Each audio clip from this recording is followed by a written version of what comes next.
I want to start off by greeting you all with a greeting of Jesus. Assalamu alaikum wa rahmatullahi wa barakatuh. May peace and blessings be upon you all this evening. I want to start off by saying to all of you that you did the most important thing. You showed up here tonight. You showed up. You found a way to be here. You came outside to stand with your neighbors and your brothers and sisters. You decided to be here in this space, and I want you to just hold yourself up in this moment for being here and standing up and showing up in this moment. Woo, woo!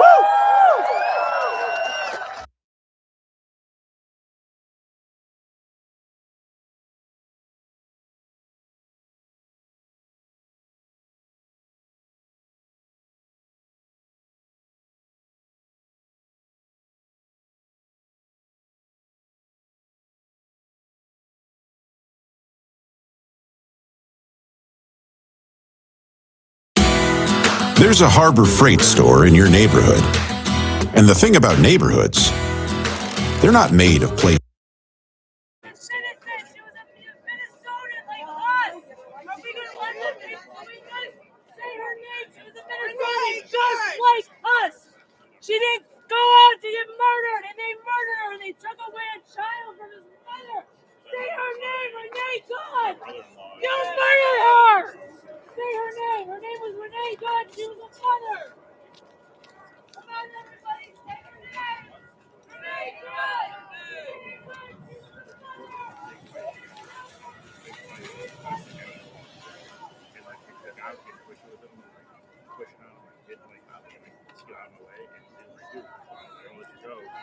And then they walked away, and the guy turned around and goes, next time I hit you, next time I hit you. And he goes, you did it now. You did it now. I goes, dude, I was going to let you.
To put it in perspective, it appears that there's a pro-ICE person in the crowd with an American flag, and he's being surrounded by protesters. So there's people that, counter protesters. I think that's a counter protester. Frankie followed them or no?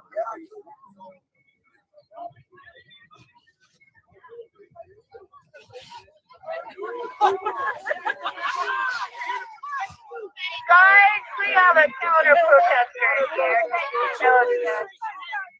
Counter protester!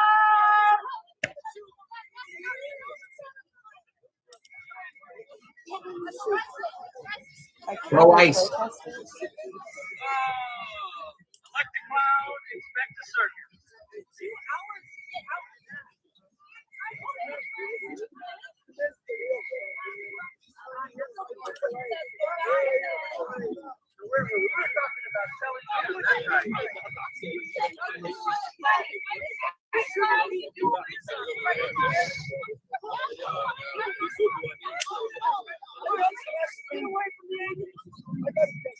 Get away!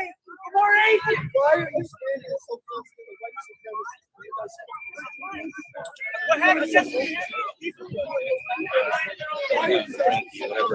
That Rebel Roger stir, hot stir guy.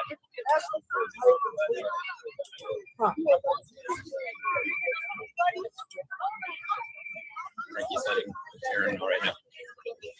They should show the counter protester.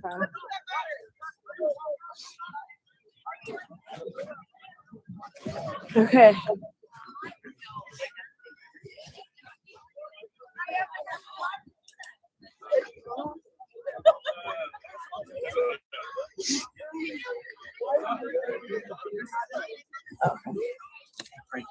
Her name was Renee Good. She was shot I'm and trying to hear killed Aaron's just conversation with yesterday. Frankie, and I can't tell if Frankie's Oh. I would guess. See where this goes. Yeah. Just doing a quick count. And then do count to 10. I think we're getting close to 300.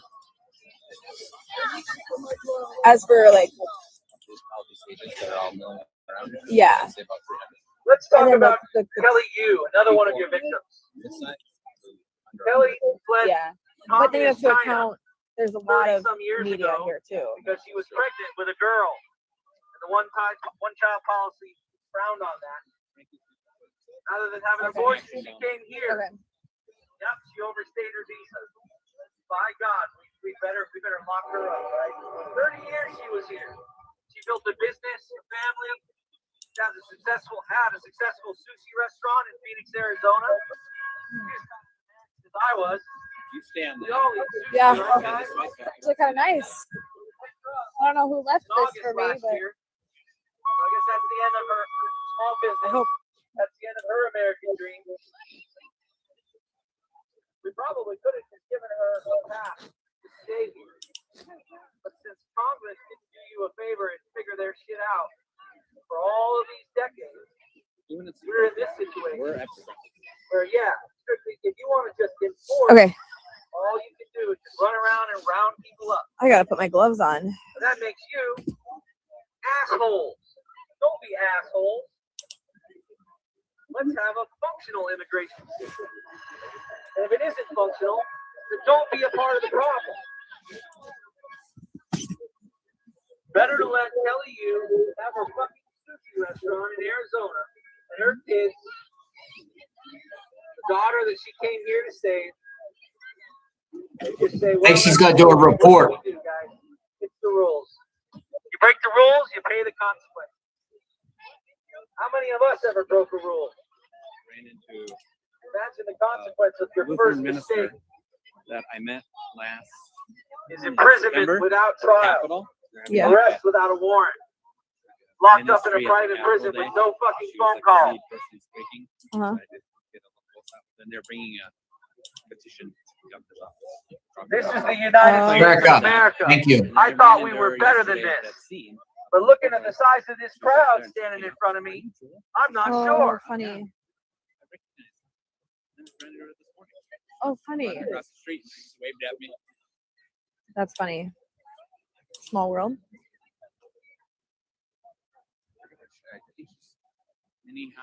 I think she's gonna do a report. Okay. There's something going on down by Frankie.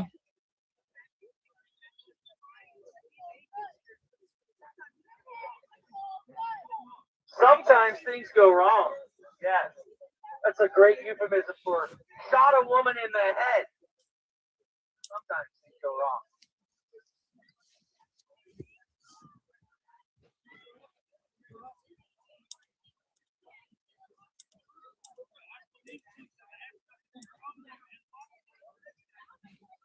Her name was Renee Good. She did not deserve the death penalty.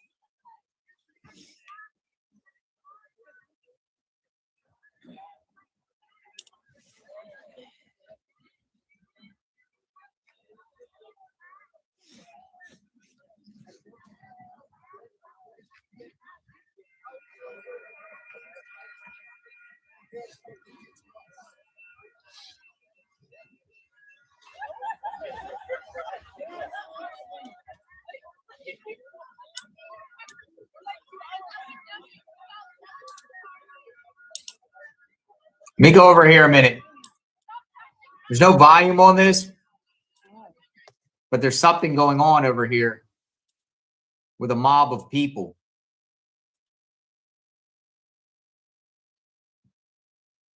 So there's something going on with there. There was some pushing and shoving going on.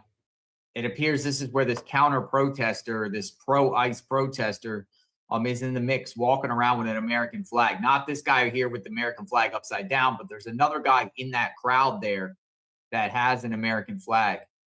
When you get in your car, you just need to put your location in the trip planner. It recommends where you need to stop, for how long, park, plug in, and you can go about your day. It will alert you if your charge session is coming. We are watching and observing.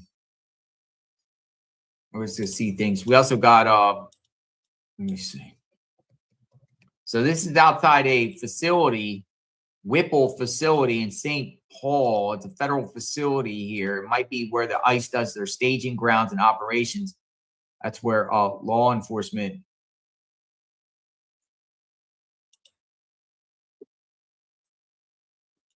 All right, we'll listen to Fox and get their take on this situation, because they have some speaking on this matter. As we try to understand what's going on, listen in, get different perspectives about ICE and immigration. So we'll bring you those comments here as they get underway. Also want to let you know that we did receive word from the White House coming up at 1 p.m. Eastern time today. We expect now that we are going to hear from White House Press Secretary Karoline Leavitt, joined by Vice President J.D. Vance. That's all the information we have so far on that, but that just coming into our newsroom. So be sure to watch that here in full, commercial free, expected to begin at 1 p.m. Eastern time. Right now, I do want to take this image for you in full. As you can see, we do have several different live cameras that are showing the situation as it is unfolding over in Minneapolis, Minnesota. We're going to make sure to keep some of these images on your screen. And if we see things pick up again, we'll take you out there live. For now, I do want to head right back over to Washington, D.C. So Kristi Noem and J.D. Vance will be speaking today at 1 p.m. Oh, I wonder what that is about. That will be interesting. I wonder what that is going to be all about. That will be in the next couple hours. It's almost 11 o'clock, and about an hour and 2 hours and 20 minutes or so. Wonder what that is about. Also, another thing I noticed too that I saw last night, that the Minneapolis public schools are closed for the next couple days. They put out of abundance of caution. What does that mean? What does that mean? My instant thought on that one is, a lot of the school boards or the school unions kind of support the protesters in a sense. And did they get wind that something was going to happen here in Minneapolis, like flare-ups or whatever? So they just decided to cancel school. They're like, don't send people to school. It could get really rocky and rolly, or get froggy and get crazy out here. So let's just not have that situation. I mean, that could also be part of it, but no school. And they can't even do remote learning either. All that's put out there. So that's crazy too. Let's go back here. They took the feet off. We'll continue to this line here. That group has really dispersed, and it's less than 100 people at this point. And again, it is calm. It wasn't always that way. We saw tear gas, some physical altercations, as well as a few people taken away in handcuffs. Mm-hmm. Yeah.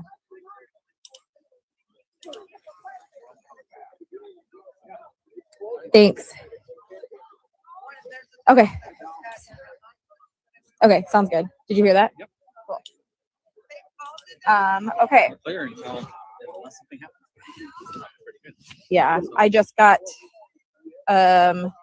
Victoria wants me to call her, so let's see. Thank you. Yeah, that would be. I know, that would be nice. Remember when you were talking about wearing shorts earlier? I don't typically stand outside like this. For handing out water?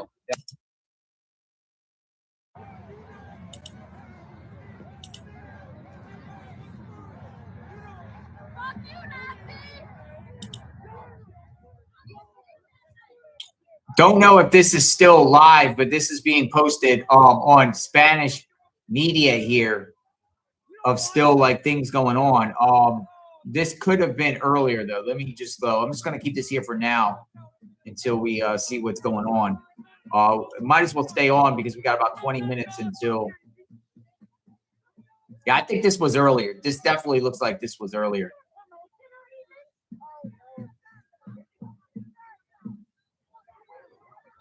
But this was showing you the scene earlier, what it looked like.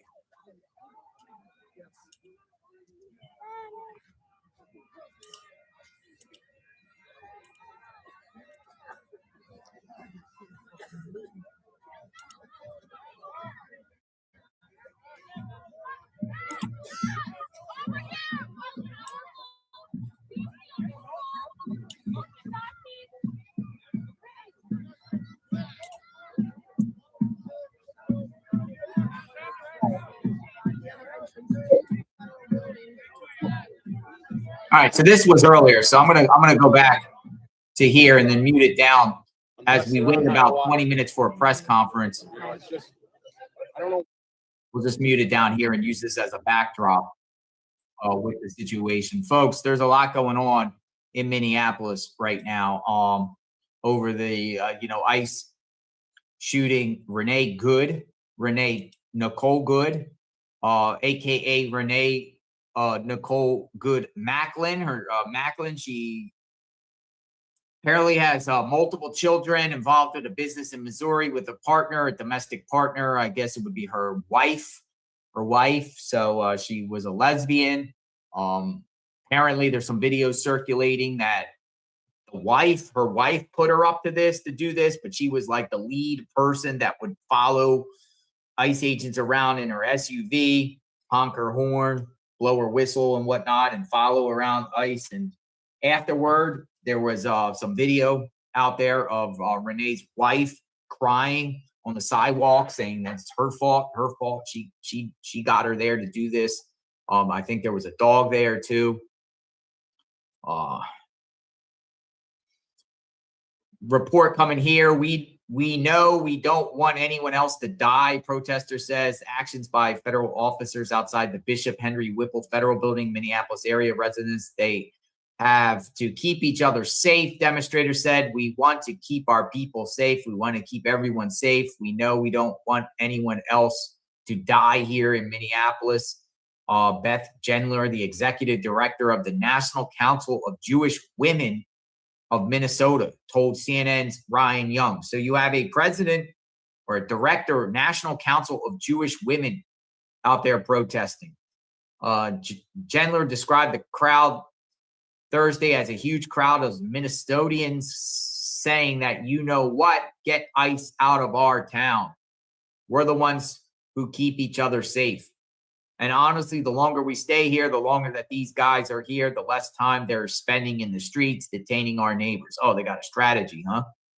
Strategy is to keep ICE here and Border Patrol here so they don't go out there and drain their resources, so they don't go out there and do Border Patrol apprehensions. However, there's about 100 of them out there, Border Patrol. And as we know, in the last couple of days, about 2,000 Border Patrol agents came to that area. So I don't know if it's going to make a significant difference. What's this going on here? We're going to listen to this, some sort of, I don't know, a rally or something in New York or Minneapolis. Let's see what this is about.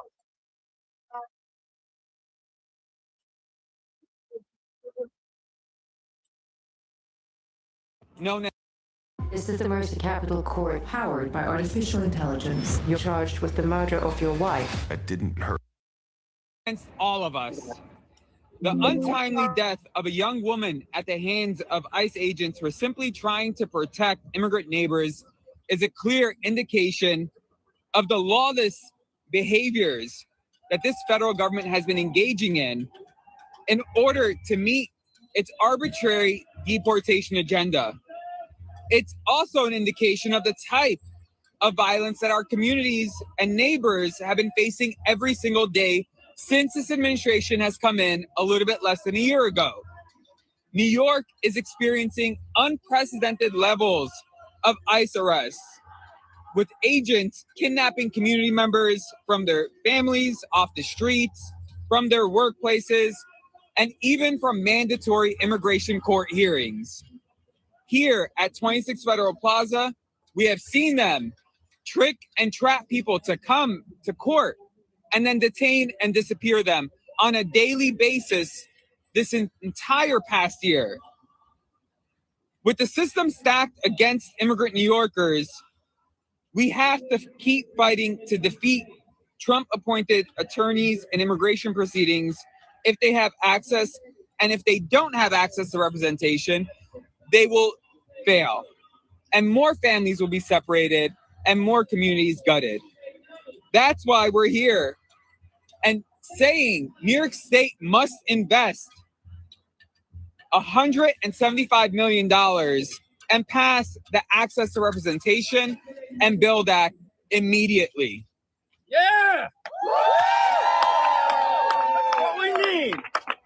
We're gathered here with our champions and advocates who have been fighting for this. And without further ado, I want to introduce some of them who are going to speak more about the bills and ensure that we get it done this year. So without further ado, join me in welcoming our first speaker, New York State Senator John Liu.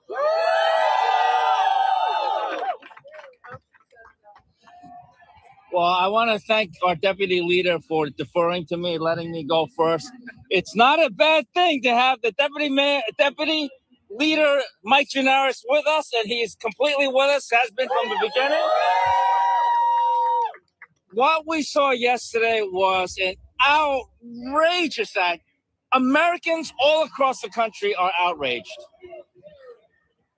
As outrageous as it was, every day outrageous things happen. We have seen so many things happen right here in New York City, all across America. And what we need to do is we need to protect our fellow New Yorkers. That is what we're out here for. There's been a lot said about ICE now being the largest law enforcement agency in the country, especially when Trump gave them this huge budgetary increase on our backs. And are they even enforcing the law? That's very questionable. The bottom line is, we here in New York, we believe in following the law. We understand that the laws are on the books and they have to be complied with. And when necessary, we change the laws to make life better for our fellow New Yorkers. But the reality is, ICE and this Trump administration, they are going after New Yorkers beyond what they are allowed to do in the law. And that's what we need to do. We need to protect our fellow New Yorkers using the law. It's demonstrated that somebody that has legal representation has more than 10 times more likelihood to have a positive or an acceptable result, or at least to have less damaging results. That legal representation is paramount to protecting our fellow New Yorkers. And that's why we are here rallying for these two important bills. What do we need? Access to urbanization. What do we need? When do we need it? Now. What do we need? When do we need it?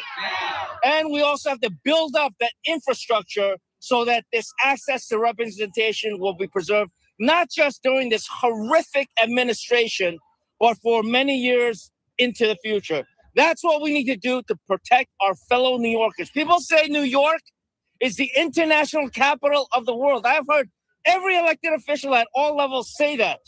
Well, we need to put our money where our mouths are and truly recognize that as the international capital of the world, we have citizens and we have people from all over the world.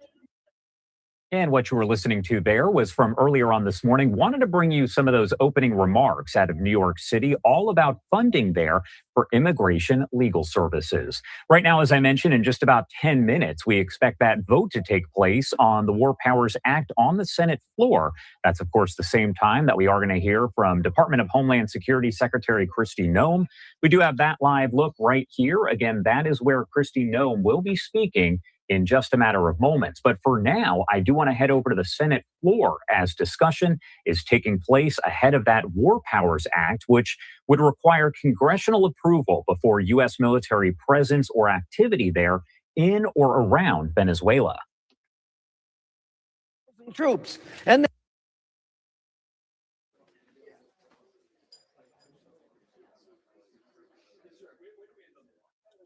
All right, so Kristi Noem is going to be speaking here in the next 9 minutes. She is in New York City, and I'm also monitoring what's going on in Minneapolis, though it seems like it kind of calmed down. Testing, 1, 2, 3. Testing, 1, 2, 3.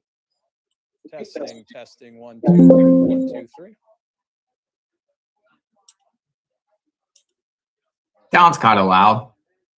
Probably go to a better feed as soon as another feed goes up, and we'll go see what's going on here. What Kristi Noem, I'm sure she's going to chime in and also talk about ICE, DHS, Border Patrol,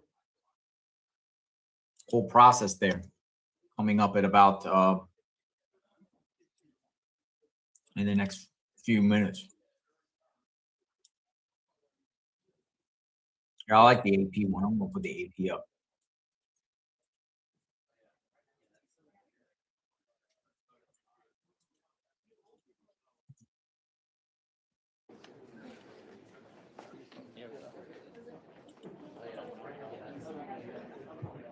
Oh, yeah?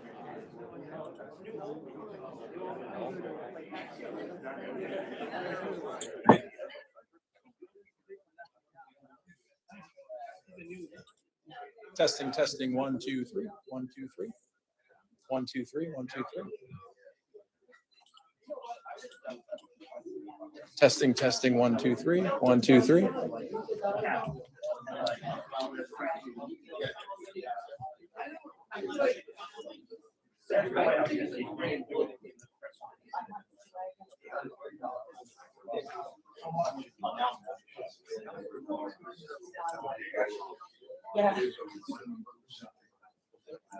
Really close together.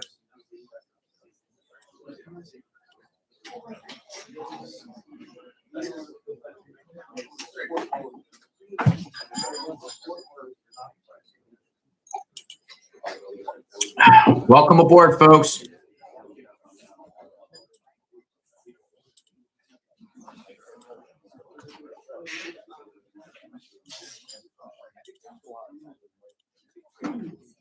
This will be good news for some, maybe not so good news for others. We're 15 minutes, a little bit, about 15 minutes behind. 11 minutes.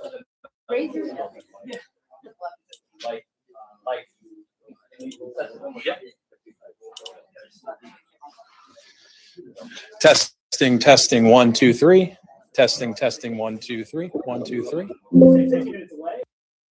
Smart founders know something most people miss. Get your domain name even if you're not ready to launch your business. With Wix, you can grab yours now and then get to work. Here's why it matters. Back in 2019, I had this killer business idea, but I delayed getting the domain name because I wasn't ready. That was a huge mistake. Someone else grabbed it, built the exact same business I planned, and now they're making all the money that I could have been making. And that's why I'm sharing this. Locking down your domain name is crucial, and on Wix, it's super fast. They handle all the tricky tech stuff for you, making it seamless. And honestly, having a domain name gives your idea instant credibility. A domain name isn't just a name, it's a way to claim your space and take your idea seriously. Because once it's taken, you're stuck paying a premier price for it or losing it. So go to Wix right now, search your idea. If the domain is available, grab it.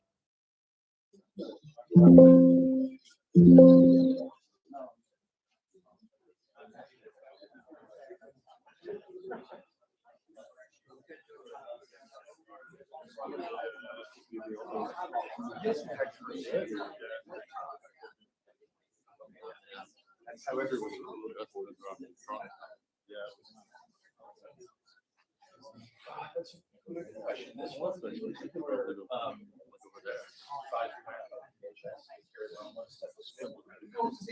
It's pretty much said a 15-minute delay.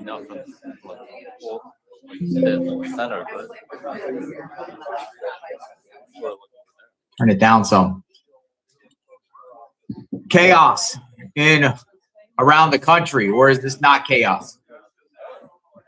Remains to be seen.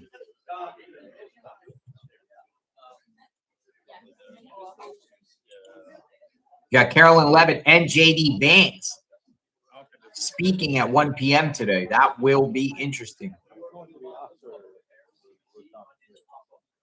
Great question, Pippa. Why can't we get things in order? Seriously, that's a great question.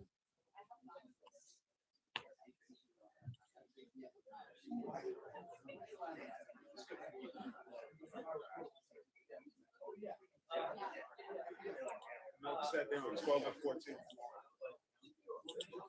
No, he just got back, I guess, because he messaged me a little while ago. Said 12 and 14, and Sid was inside the press court. She was inside.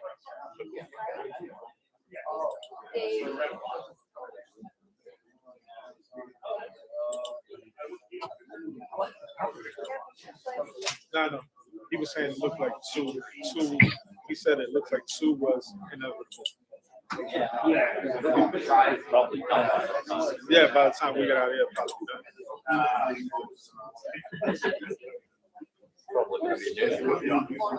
Also monitoring still what's going on in Minneapolis. So if something breaks off there, we'll go there too.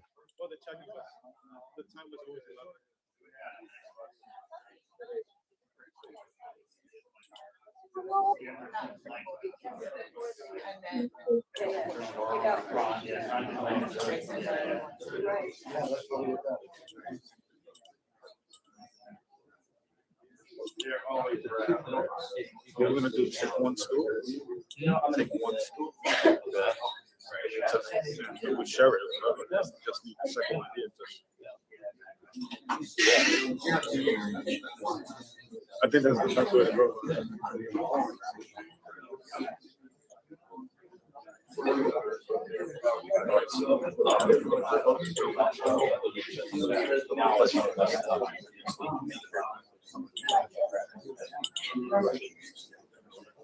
Maybe one more. Yeah. All right. So guys, can we find this portion here?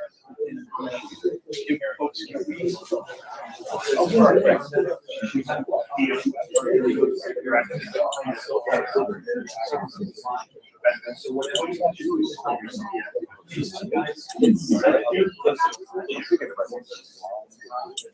so that's right back. Yeah, cooperation. I know it's frustrating. Start distributing. Let me. Is there an officer back there named Tom? I'm ready. Oh, kind of stuck. Okay, you're stuck back there. I'm coming back to see you.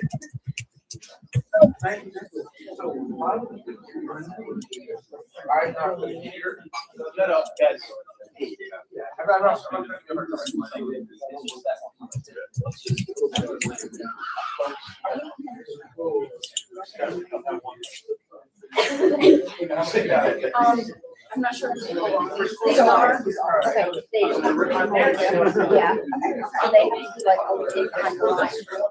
Whatever you guys want to do, I'd rather do that. So I'm gonna end up coming to next. I'm gonna step on your stuff.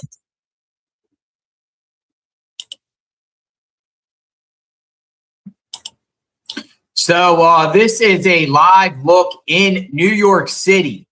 New York City. So protesters have taken the streets in New York City right now. Chaos erupts.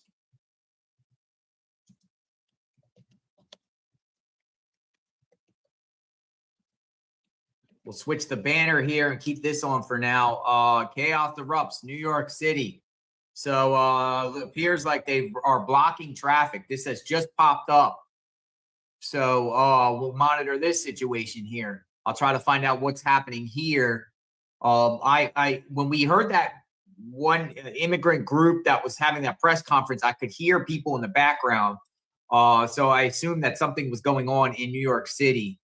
And here we are. So I don't know if this is circling around, blocking traffic here. Obviously, they got cars there stopped. So they're circling around. I don't know how big this protest is, but we'll definitely monitor this situation too. And then when Kristi Noem comes on, we will change to her to see what she has to say. But this is in New York City. Now, Kristi Noem is also in New York City. So the protesters here might be protesting her and ICE in general in New York City.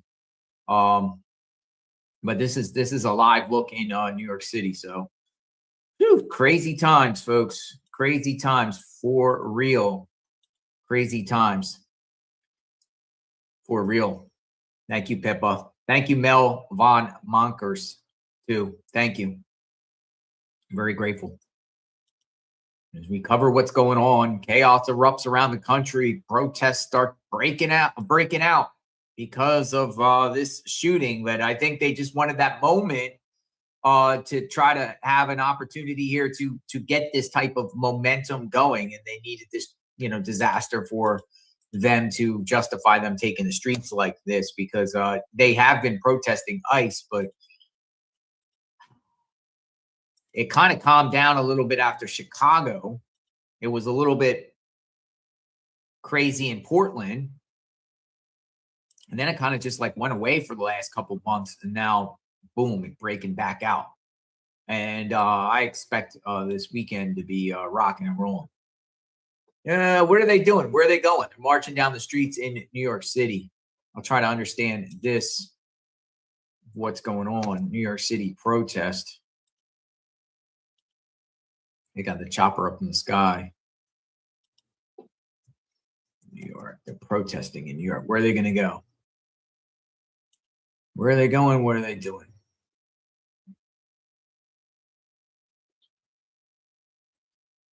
All right, Kristi Noem is not up yet. As soon as that goes, we'll Mondami and Governor Hochul are meeting right now about child care proposal. They're giving a joint presser. That's interesting. Mondami and Kathy Hochul. Maybe they'll zoom in here. If not, we'll go back to press conference, which now is on a 15-minute delay, they said. It was scheduled for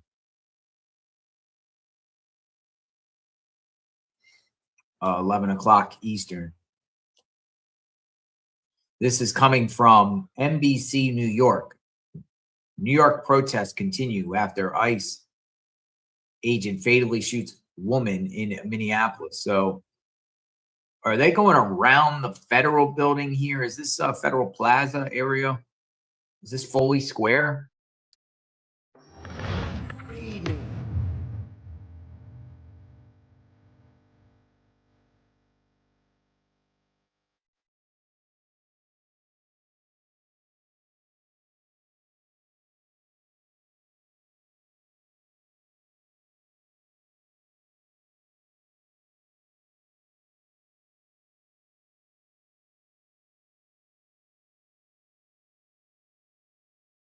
ICE out of NYC.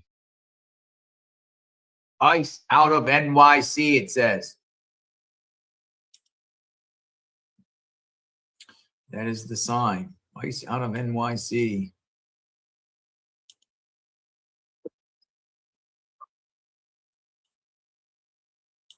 Something's going on with the Senate floor, a Wars Power Act related to Venezuela.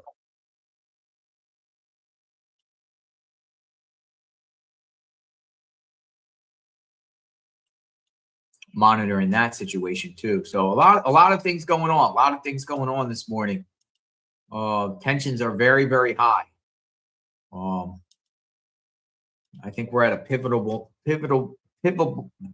moment, a turning point, maybe. A moment here that we don't know what's going to happen here. Literally. Pivotal. That's the word I'm using. I butcher words a lot. I apologize for that.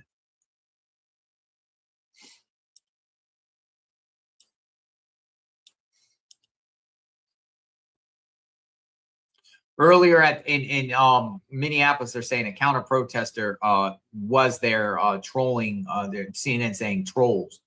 He was trolling the crowd, and the protesters' response: "Don't feed the troll."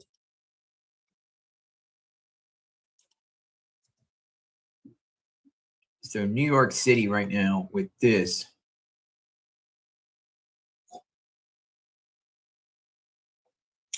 I mean, it looks like a few hundred there, maybe 100. Well, I guess they're going around in circles here. Okay, so is that law enforcement at the top square there with a barrier that they put up these e-bikes? Looks like e-bikes. Looks like some sort of e-bikes there or something. It looks like law enforcement, maybe. I don't know. I don't know. I don't know who's there in the center and why they keep circling. Sometimes these protests in New York City, they just circle and just go around in circles. Like at a particular block and just go and go and go and go. Oh, Trish McLaughlin.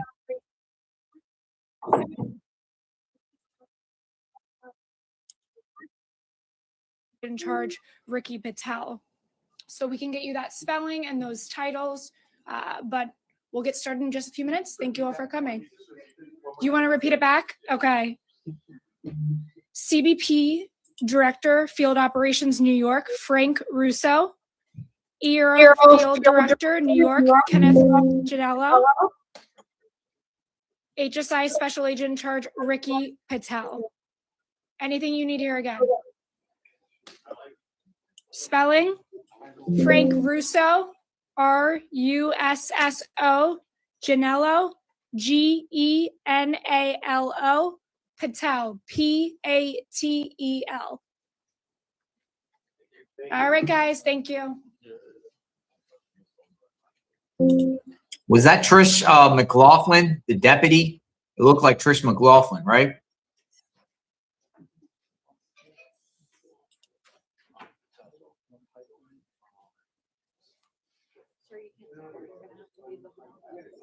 Yes. So I just want to make this perfectly clear in the chat. We welcome all people's opinion. We are not an echo chamber. I have my own opinions. So do you. Share them in the chat. All are welcome. You know, whether you support ICE or not, whether you support the Trump administration or not, if you support what's going on, you're on the fence, you're in the middle ground, you like some of the things they're doing, you don't like, this is the way you can express yourself. It's good to hear everyone's thoughts. You know, we want to make this where America speaks as a whole. We are not an echo chamber where we take, you know, only one side, and if you're against the other side, you're out of here and ban and kick. We don't do that on the channel. We want to hear everyone's perspective on here, you know, and I think a lot of you have civil conversations amongst one another. The chat is pretty good. It's respectful of people's opinions. You know, some people for this, some people aren't. I think that's needed. Conversation is needed. And we try to get all different opinions and perspectives of the situation. I like to go out there to Minnesota, but it just to me, it seems a little bit too dangerous.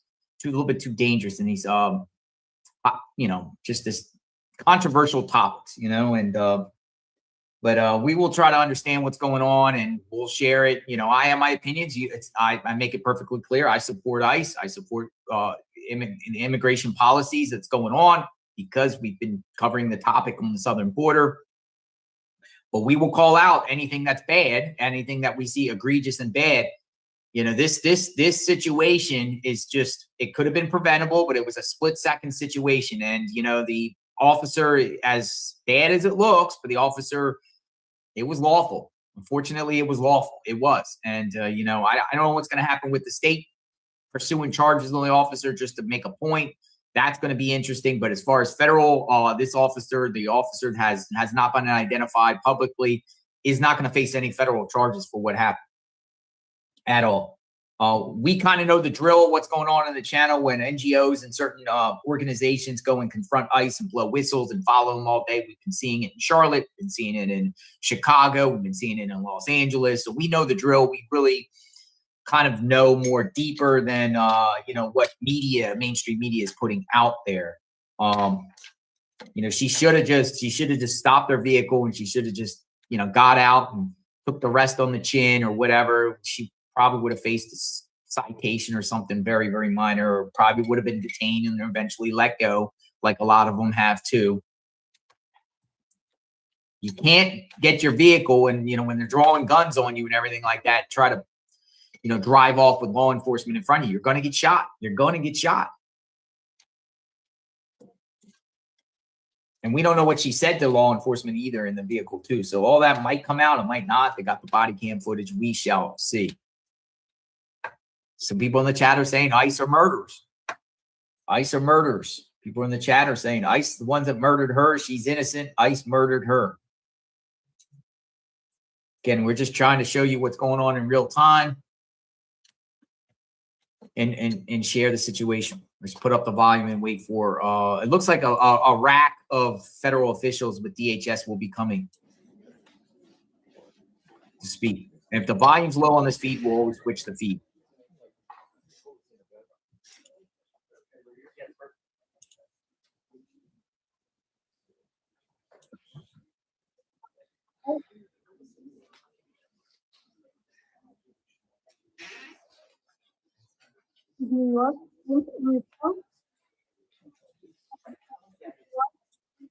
ERO will be speaking too.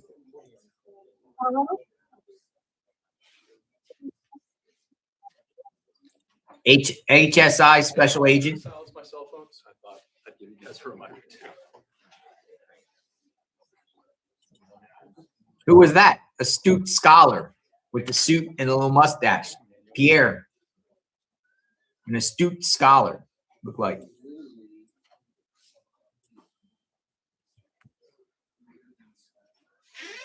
Welcome aboard, everyone. Paperback writer. Up, here they come. Thank you, paperback writer. Thank you, S-Board.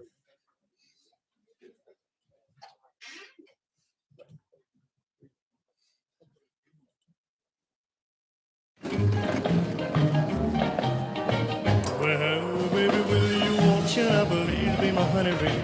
For you know that you were made for all.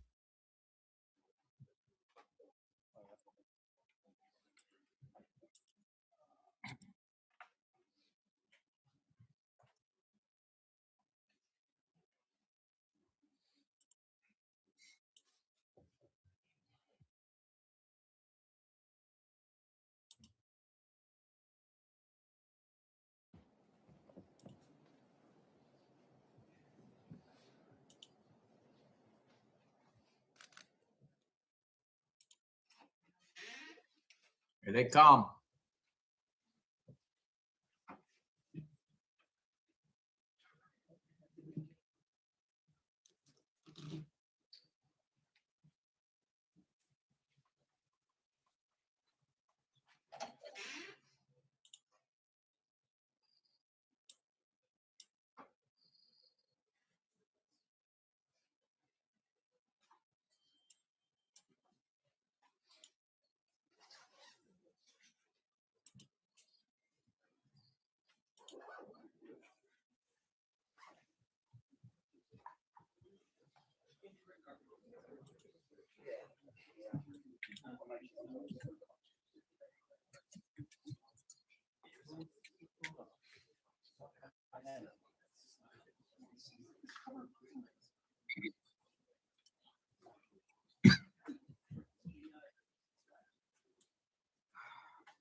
I think this situation is going to be more about what ICE is doing in Border Patrol and DHS is doing in New York City.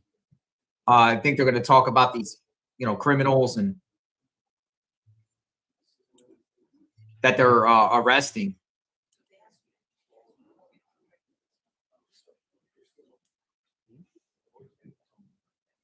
Zion War says, you notice how they're not blocking ICE anymore. We'll go back to Minneapolis when this is done, or if something's still up.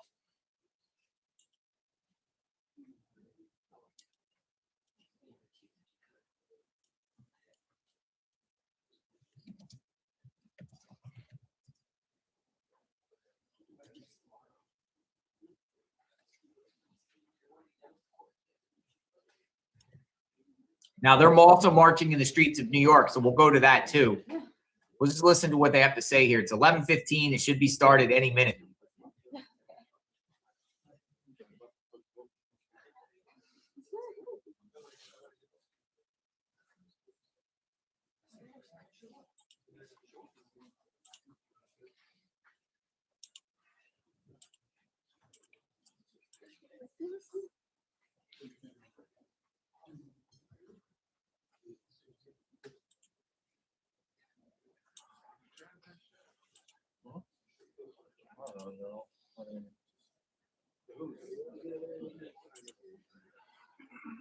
Where'd she get her eyes?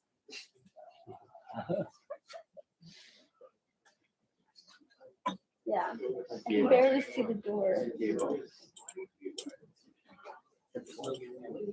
Size of one eye. I may try to go for weight. Yeah, that's fine.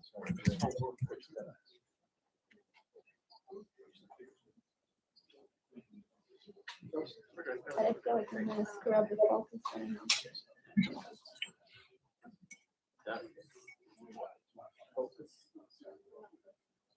But then, assuming she's not the first person.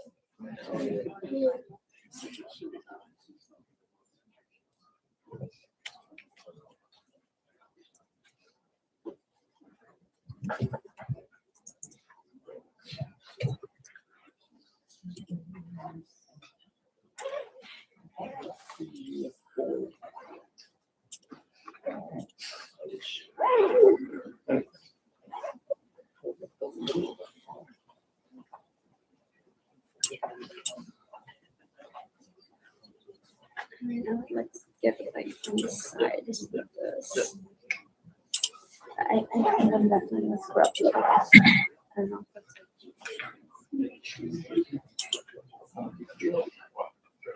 I don't know if just this shade. Oh, yeah. No, it would be nice. Not in the main show. It would be nice to get, but it's not.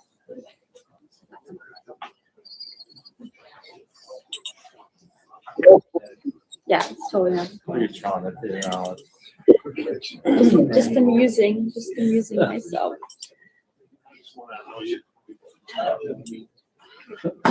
Me? Huh?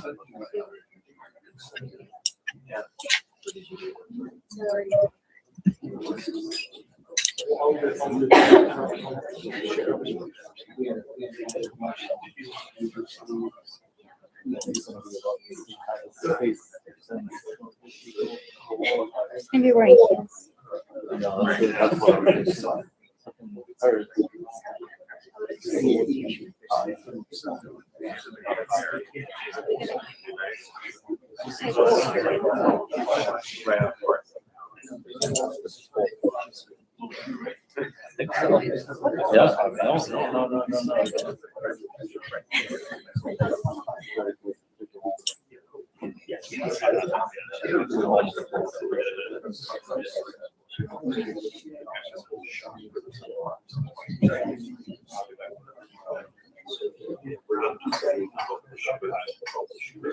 Yeah.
Federal privacy law to contend with. Yeah.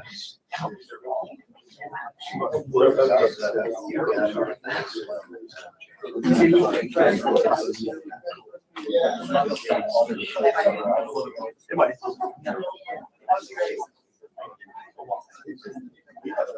I get it. I get it. Yeah. Okay.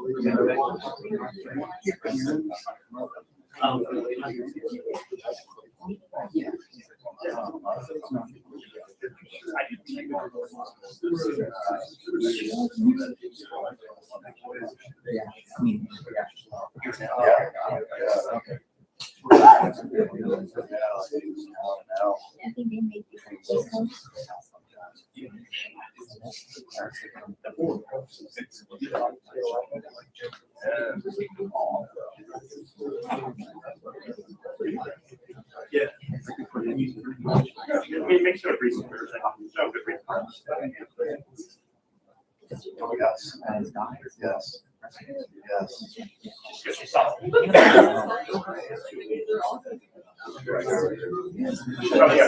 least.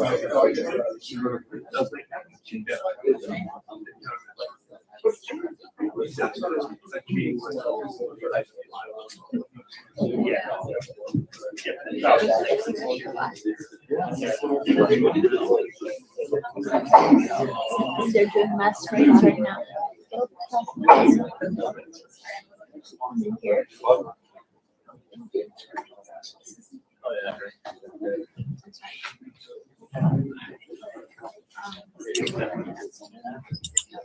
You're a little bit behind here. What's going on? We're still waiting.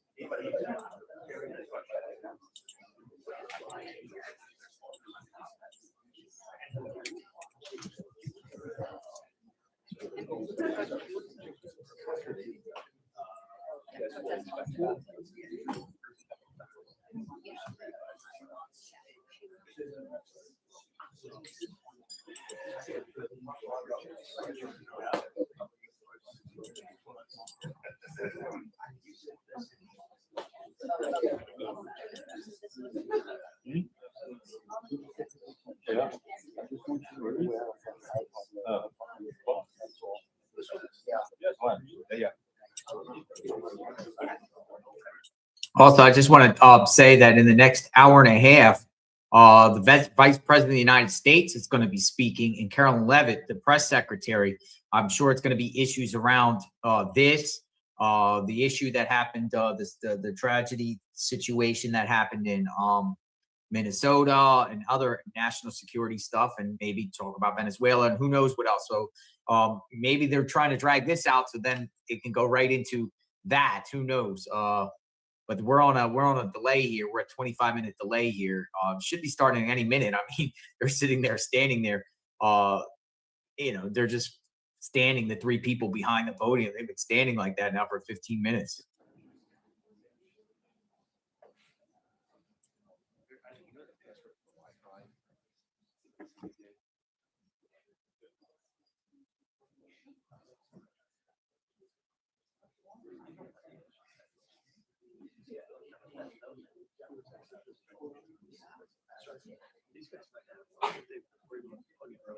Anybody ever see the Wi-Fi password? Capital C, NYFO, hyphen press, lowercase, Peter, What was that last one again? Password is capital C, lowercase v, lowercase ampersand. Okay. 2026. 2026. Thank you, sir. Thank you.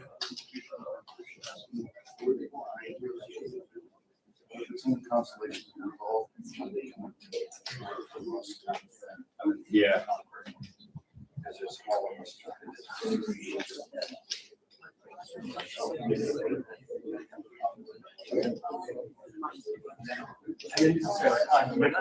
What's up?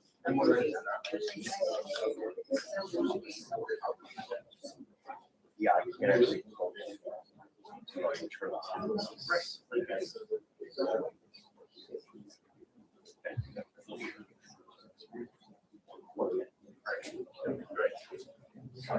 Or Joanne,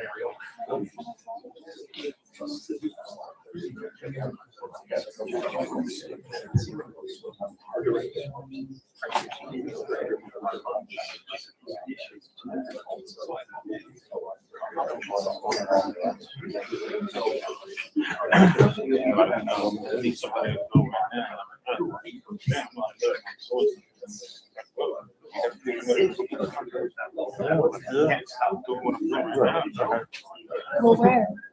Crazy. It's not like they can get on the flight immediately.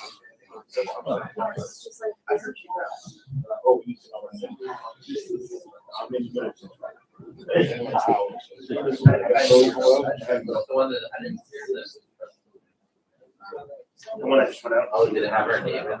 But further down. Oh, really? Oh,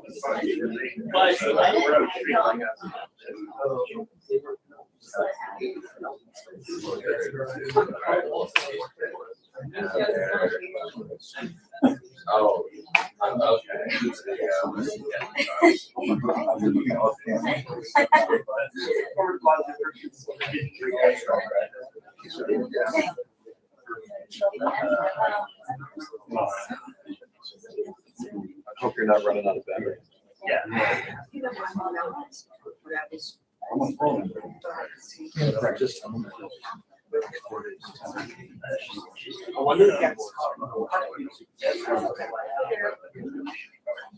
I'll send you good energy. Sending all the good vibes.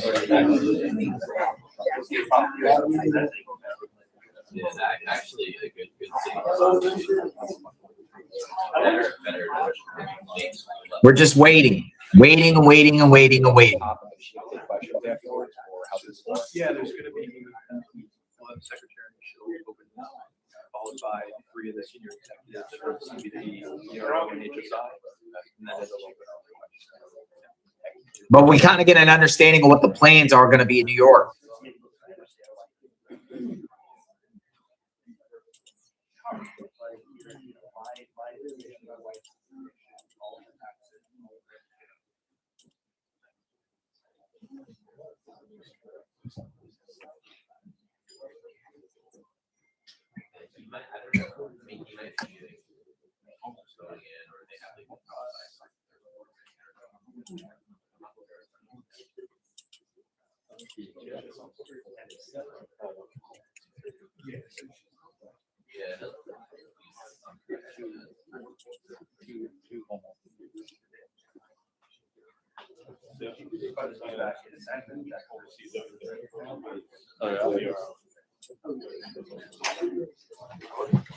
Here we go.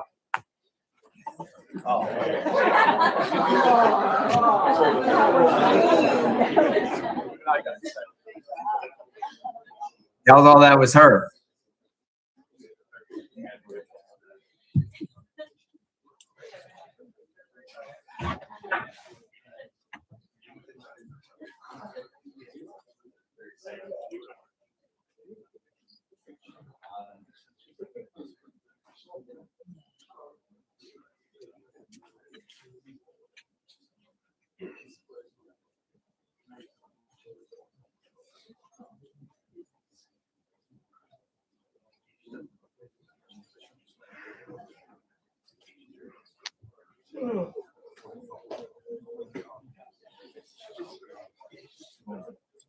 Reminds me of waiting at a doctor's office for your turn to call you, right? This is like you're in an appointment, you're at a doctor's office and you're waiting in the lobby and you're just like waiting for them to call your name. Like, come on, we want to hear what they have to say, or I need to be taken care of. Hello, what's going on?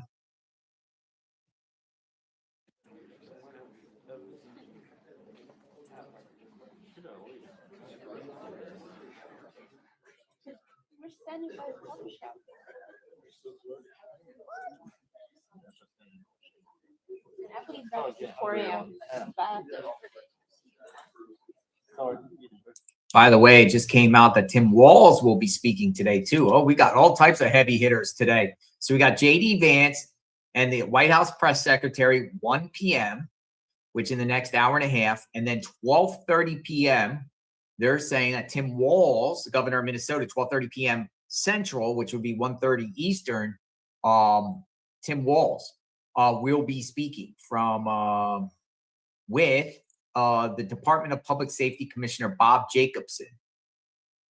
So I wonder what that's about. So we'll do this. We'll continue to monitor the protest because I see something jumping off in New York. They're just marching down the street, nothing crazy. Okay, here we go.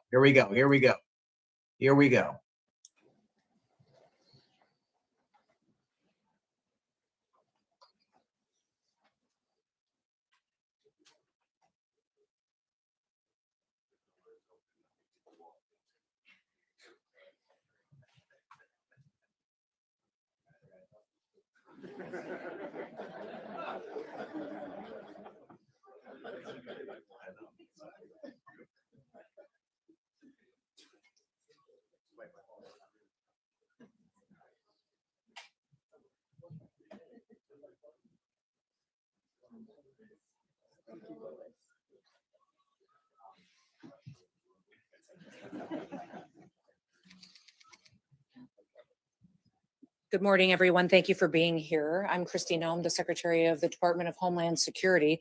And today we're here to talk about an operation that's been going on for several months.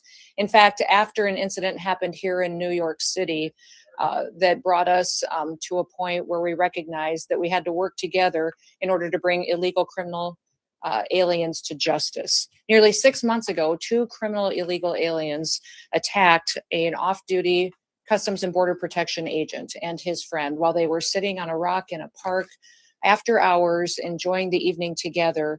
These 2 criminals came and attempted to rob them, and it ended up where they bravely fought back.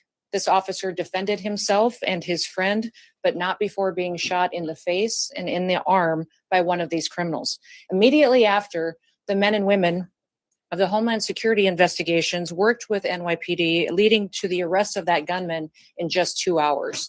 Within 28 hours, the second assailant was arrested as well, and those individuals have been brought to justice. But those individuals would have never been in this country if they hadn't been allowed in by the Biden administration when they ignored our federal laws and allowed them to come in illegally. Now, the officer that was injured doesn't seek public attention. He wishes to remain anonymous, but he had a distinguished career and a legacy of service and continues to do so. But his life was forever altered by this heinous crime.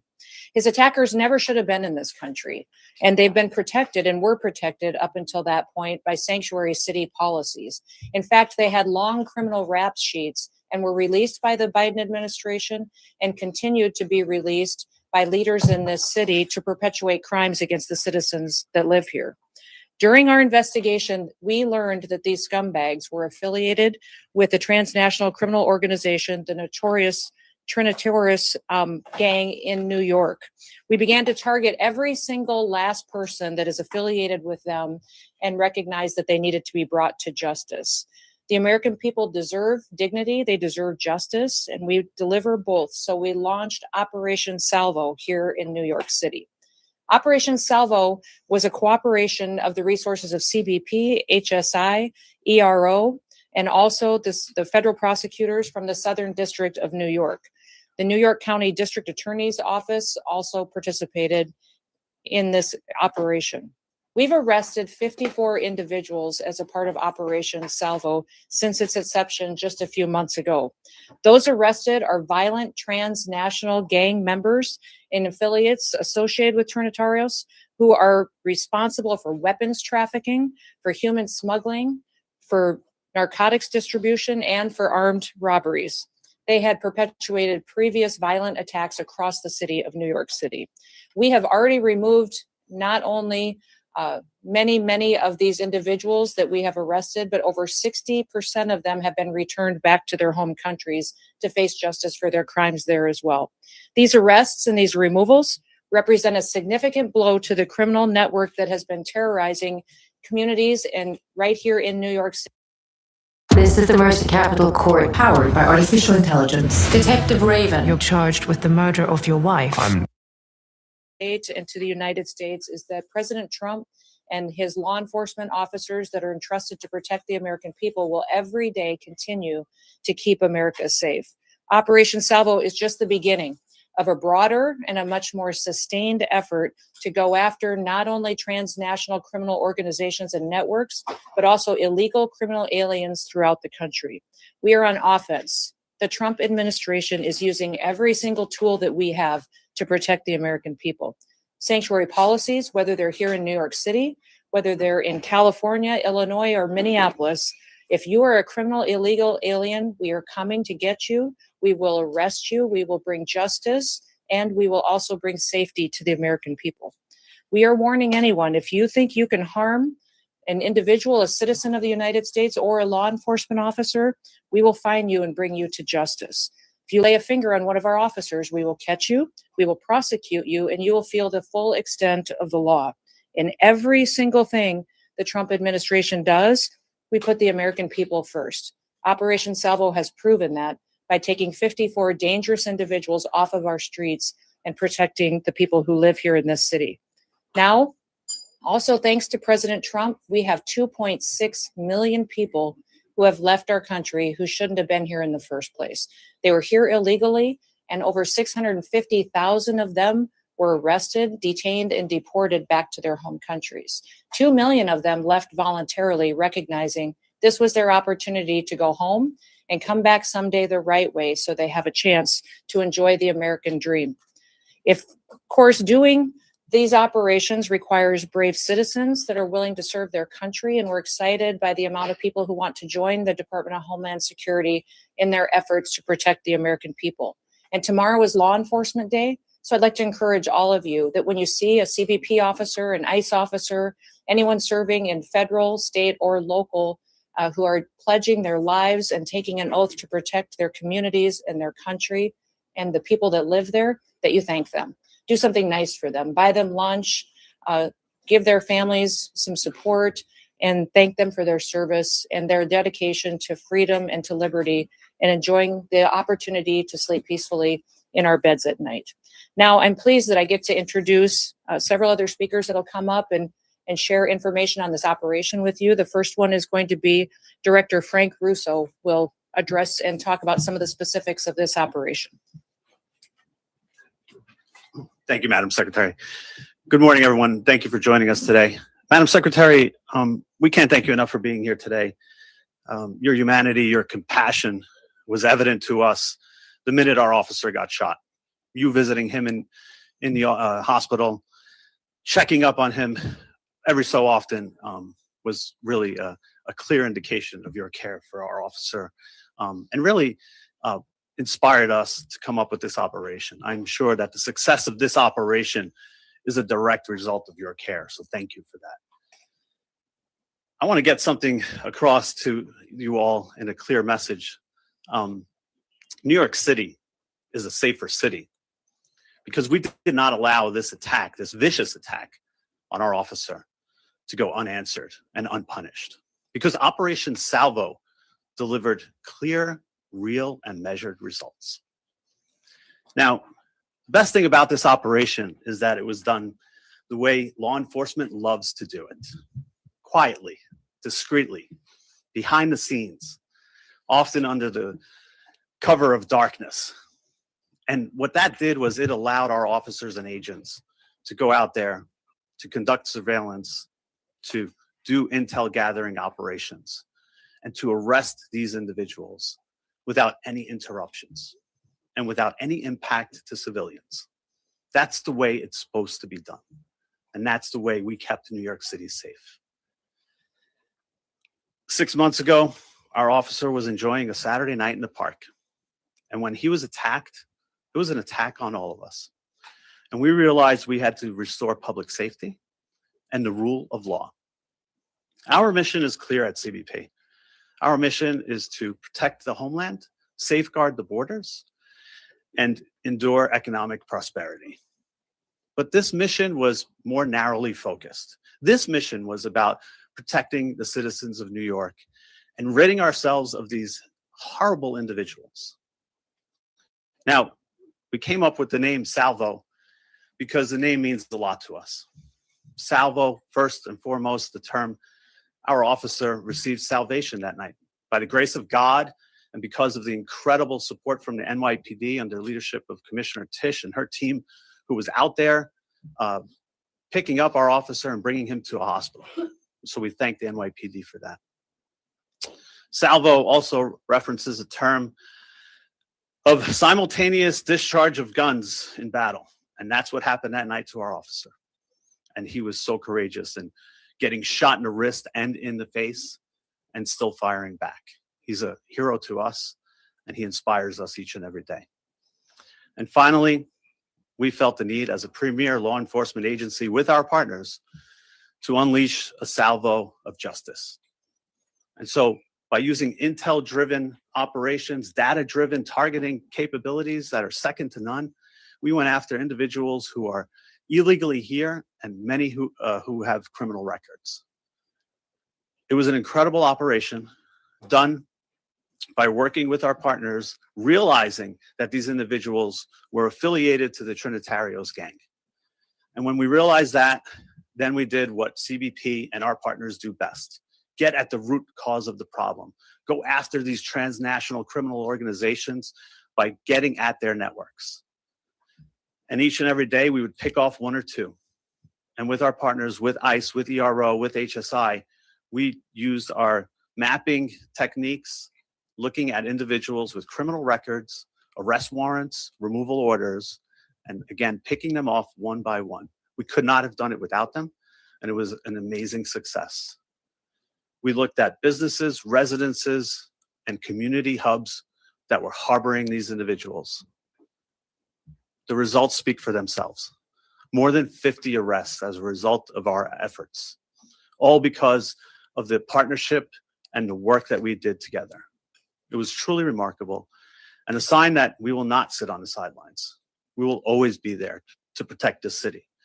I want to thank, first and foremost, the secretary again, our commissioner, our assistant commissioner, the Office of Field Operations, our special response team operators, our task force officers, our border security team, our field analysis and intelligence units, under the leadership of George Pasiakos, Mike Firing, Dave Campos, and Carmine Borges, who did an incredible job of protecting the city and making sure that a Saturday night in the park is safe.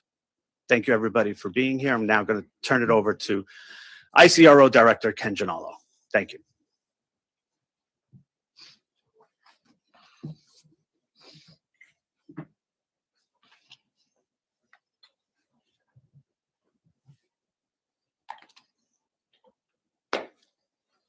Morning, everyone. How you doing? My name's Ken Gianello. I am the Field Office Director for ICE Enforcement Removal Operations, New York City. I first want to thank Secretary Noem for traveling to the city today and for our continued and unwavering support of our brave law enforcement officers. We are here today because of the abject failure of the New York City bail reform laws and sanctuary city policies. The tragic shooting of this heroic CBP officer was entirely preventable and is a direct result of those policies. What makes this case particularly egregious is both of these violent criminals had been in NYPD custody on multiple occasions. However, due to these sanctuary city policies and the politicians that prioritize politics over public safety, these criminal illegal aliens were repeatedly released onto New York City's streets to harm this brave officer. ERO New York City is proud to partner with CBP and HSI in this joint initiative to not only locate and arrest the two criminal aliens responsible for the shooting, but also to identify, locate, and apprehend their Trinitario associates, ruthless gang members who engage in illicit activity and terrorize law-abiding New Yorkers. Together, we have arrested over 50 criminal aliens, many with felony convictions, including weapons offenses, drug offenses, robbery, assault, rape, sexual abuse, burglary, and larceny. Approximately 30 of those have already been removed from the United States, while the remaining are in ERO custody at this time. Communities with sanctuary policies suffer the most harm from criminal aliens. When local police release dangerous aliens into the community, they often reoffend in the same community that they are released in. And also, they stay in sanctuary city areas. In this case, the shooter demonstrates he would travel to another sanctuary city jurisdiction, which was in Massachusetts, where he had an outstanding criminal warrant for armed robbery. So to further their criminality without fear of consequences or repercussions, they will travel to sanctuary city jurisdictions, basically hiding in plain sight. They provide safe haven for criminal aliens. The lack of cooperation is unprecedented across the law enforcement spectrum. And rather than the city's stated purpose to protect the immigrants in New York and the citizens of New York City, these misguided policies allow criminals to roam freely in our city, in our country, subjecting New Yorkers and all Americans to unnecessary harm, which includes an off-duty CBP officer just trying to enjoy a Saturday evening in our great city. ICE will continue to uphold the mission to protect the city's residents by holding alien offenders accountable. New Yorkers should not have to worry about violent criminals roaming their neighborhoods because the local systems fail them. We always stand ready to work with our local law enforcement partners without condition and sincerely look forward to reestablishing mutually beneficial path forward for the safety of all New Yorkers to ensure preventable tragedies like this never have to occur again. Thank you. I will now introduce you to the Special Agent in Charge for Homeland Security Investigations for New York, Mr. Ricky Patel.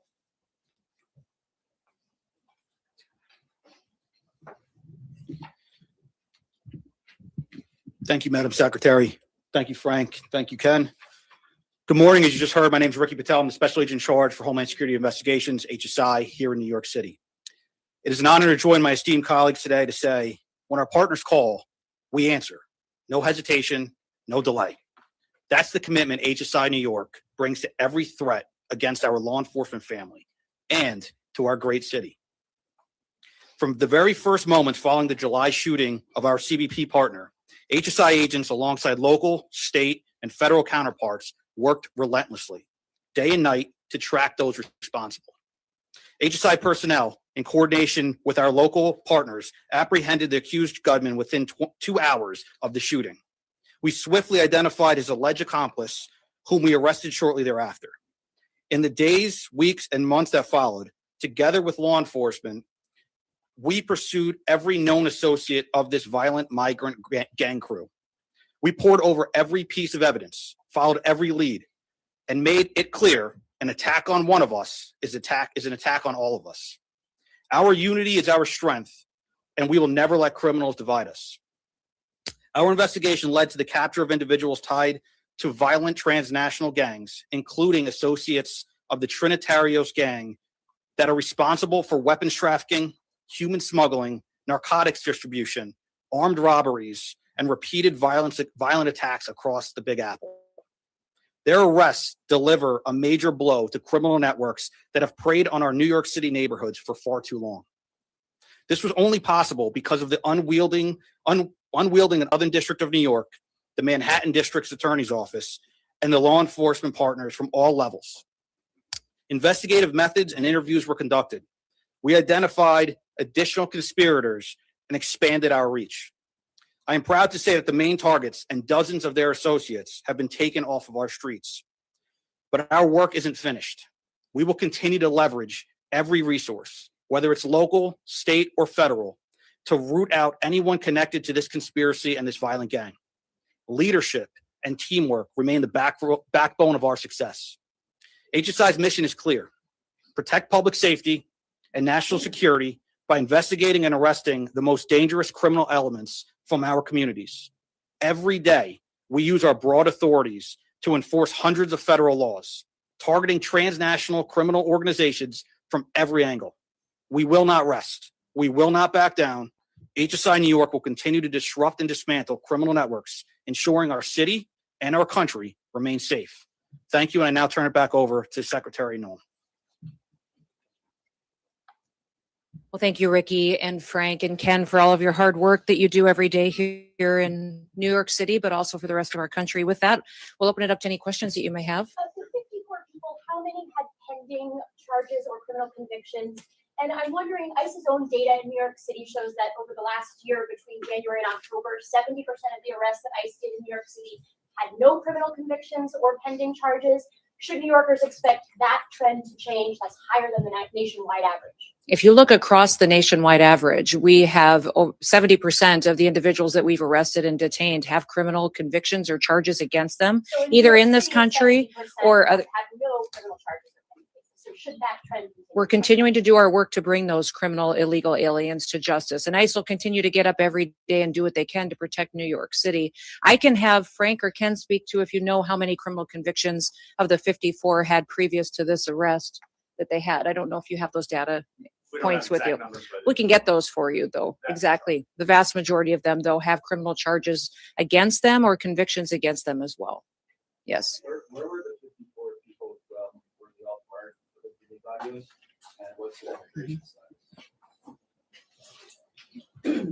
Again, loosely affiliated to the Trinitarios, want to make that clear. Through connections connections that we made by speaking to them, understanding who they were, where they were operating out of, and contacts that they had on their phones. Immigration status, all illegals. So this loosely connected people just use someone who's in the gang? They were not members? It varies. It varies spectrum from speaking to individuals associated with the gang to just having conversations. We saw mass protests and armored vehicles rolling down Canal Street. How do we ensure that we don't see another situation like what happened yesterday here in Manhattan? What I would encourage everyone to do, and especially your elected officials, is to bring everybody together to talk about partnerships and start working with ICE and start working with CBP as we bring criminals to justice. And many times your policies and the rhetoric coming out of elected officials has divided people and pitted them against each other. Our job every day, and what President Trump promised to do, was to protect every single American, no matter where they lived in this country, that he was going to make sure that we weren't going to have more victims in this country. And we are going to continue to do that each and every day. And I'd encourage the leaders in this city and your governor and in other cities and states across this country to work with us rather than opposing us so that we can continue to make our streets safer. Yes, right here. Hi, Sarah Williamson from Newsmax. This is not the only example, the one that you bring up today, of officers being attacked by alleged gang members in New York City. We also had those officers who were attacked in Times Square back in May. With these examples, has Mayor Mamdani and his administration offered to cooperate when it comes to getting criminal gang members off the streets? Because we know he is not a fan of ICE, but when it comes to criminal gangs, is there any kind of leeway that is being given that? You know, we're hoping the mayor will work with us to get these criminal elements and especially gang members and terrorist organizations out of New York City. I know he and the president had a productive conversation. Our communication at the Department of Homeland Security has not been productive with the mayor's office or with NYPD, but we want to continue those conversations so we can work together. Yes. Director Russo spoke about how this operation happened discreetly, darkness, and that's how it should be, which is in contrast to what happened in Minneapolis today. You said What do you mean in contrast to what happened in? Very much not. Because of the protesters and the violent criminals that were attacking our law enforcement. If you remember in that operation, what happened was our officers were out trying to get a car stuck out of the snow when they were surrounded and assaulted and blocked in by protesters that were inciting. He did follow his training because of an individual that was. Point blank into a driver's window. Is that part of the training? How is that self-defense? This is an experienced officer who followed his training, and we will continue to let the investigation unfold into the individual and continue to follow the procedures and policies that happen in these use of force cases. But let's remember the events that surrounded what happened yesterday on that tragic situation was that these individuals had followed our officers all day, had harassed them, had blocked them in. They were impeding our law enforcement operations, which is against the law. And when they demanded and commanded her to get out of her vehicle several times, she did not. So we'll continue to allow this process to unfold and recognize that these law enforcement officers every single day put their lives on the line. They go out and do their jobs. They go out and this was an act of domestic terrorism, which is perpetuating. These policies and procedures that follow a use of force situation like this are continuing to be put in place. So this is standard operating procedure after every use of force situation is that we follow these procedures and protocols. This situation is no different. Back there. Nope, this young lady right beside you. I'll come to you next. Thank you so much. Should we expect a surge of agents in New York City, and if so, when? I would say that President Trump and his administration are focused on protecting people. So we will never telegraph exactly the numbers and operations that we have and where we will be focused on. But I think that when you see violent criminals that are taking advantage of American citizens and putting their lives in jeopardy, our law enforcement officers at DHS will always show up. Yes. I'll come back. Go ahead. Secretary, the officer involved in the shooting yesterday, has he been suspended or is he still in the field? The officer went to the hospital. He was hit by the vehicle, went to hospital and received treatment, was released and is spending time with his family now. And is he still Yes, in sir. Yes, in Minneapolis yesterday, you said the search there would continue. While Mhm. you didn't directly say whether we can expect an ICE search for civil deportation enforcement, can you explain what a search is? I won't describe in detail our law enforcement operations that we have. It's just puts our officers' lives in jeopardy, but they will be there enforcing the laws of this country and upholding the public safety needs that have to happen when it comes to enforcing federal law. So will this be just Homeland Security investigation? You know, we've got thousands of officers there, and I'm not opposed to sending more if necessary to keep people safe. Back up here. Experience of the officer and some of his background. How much training did he have?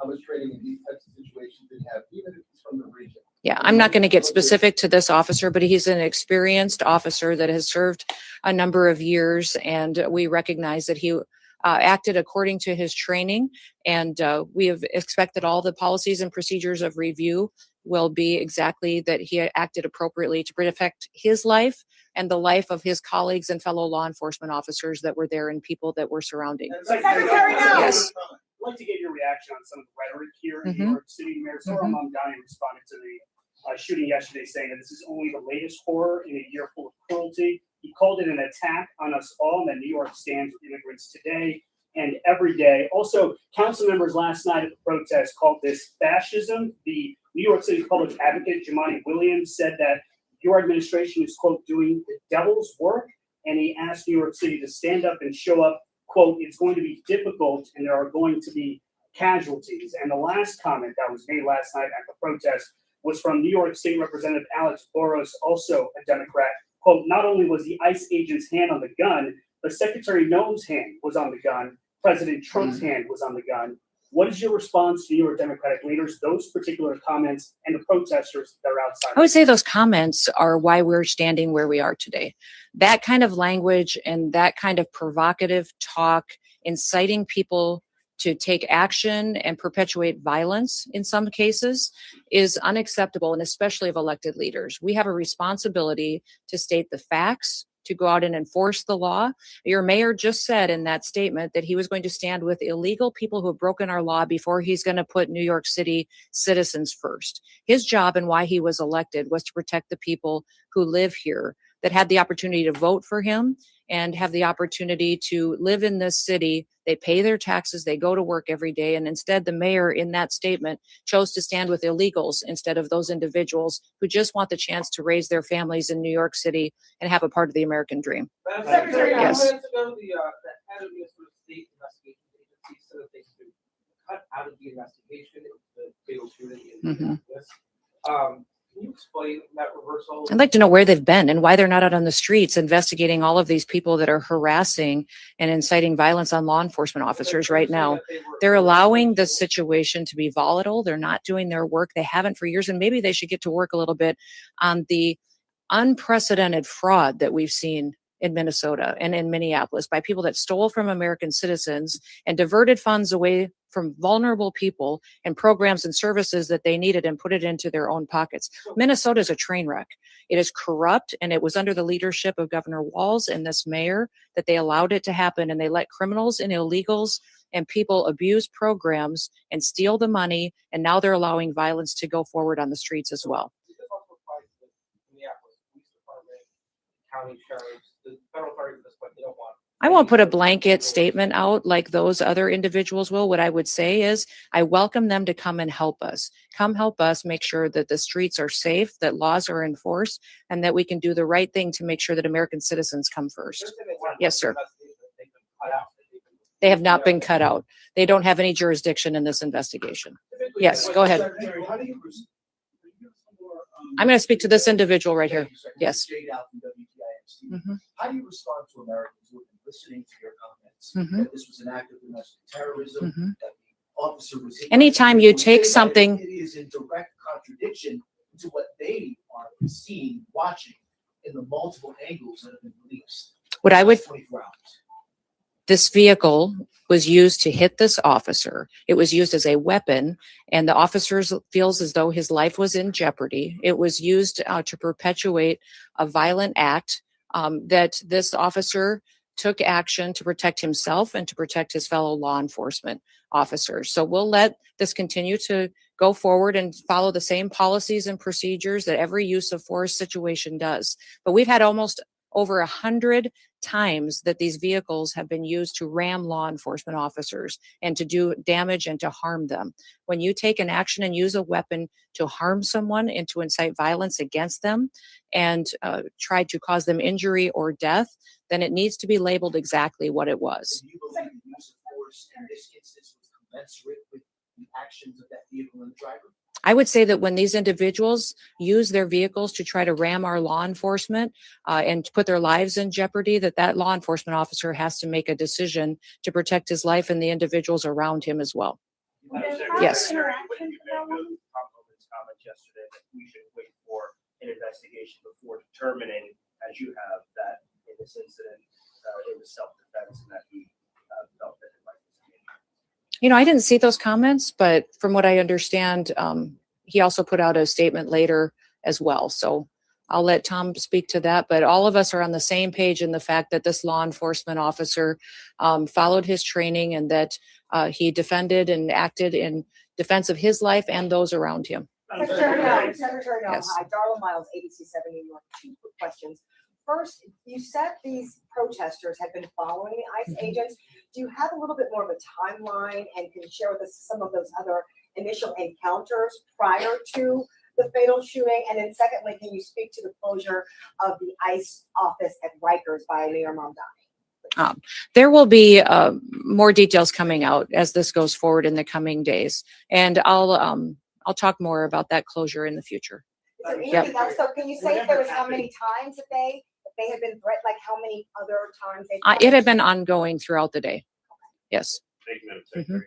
Whatever happened in Minneapolis, a mother of 3 is dead, an American citizen. Do you have a message for her family today? Yes, absolutely. And I reiterated this yesterday when I had my press conference in Minneapolis. I asked everybody not to just pray for the officer, but also pray for the deceased family and her loved ones as well. It was a tragic situation that I hope we never see happen again. That's why I'm encouraging all elected leaders to work together so that we can be cooperative in getting dangerous criminals off of our streets. Do you feel like that you go in with a lot of publicity about these operations?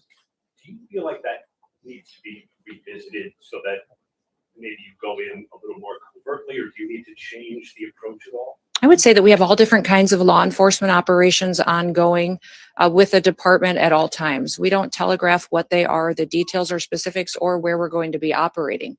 I would say that there's different tactics utilized for what's appropriate for the situation and the criminal activity we see in the city. Last question? Do you know the details of Renee Good's harassment of ICE officers early in the day? Where do those details shared with you? Because apparently it wasn't just like one incident, it was earlier in the day. Yes, it was. And that will be a part of some of the details that we will be sharing in the future. Thank you. Thank you all for being here. And I appreciate you focusing on this operation and the 54 criminals that we have gotten off the streets because of the work of this team behind me. We thank all of them for their service and recognize that, again, I'll remind you, tomorrow is Law Enforcement Day. Please take the time to thank a law enforcement officer who's out there keeping us and our family safe. Have a wonderful day. Thank you.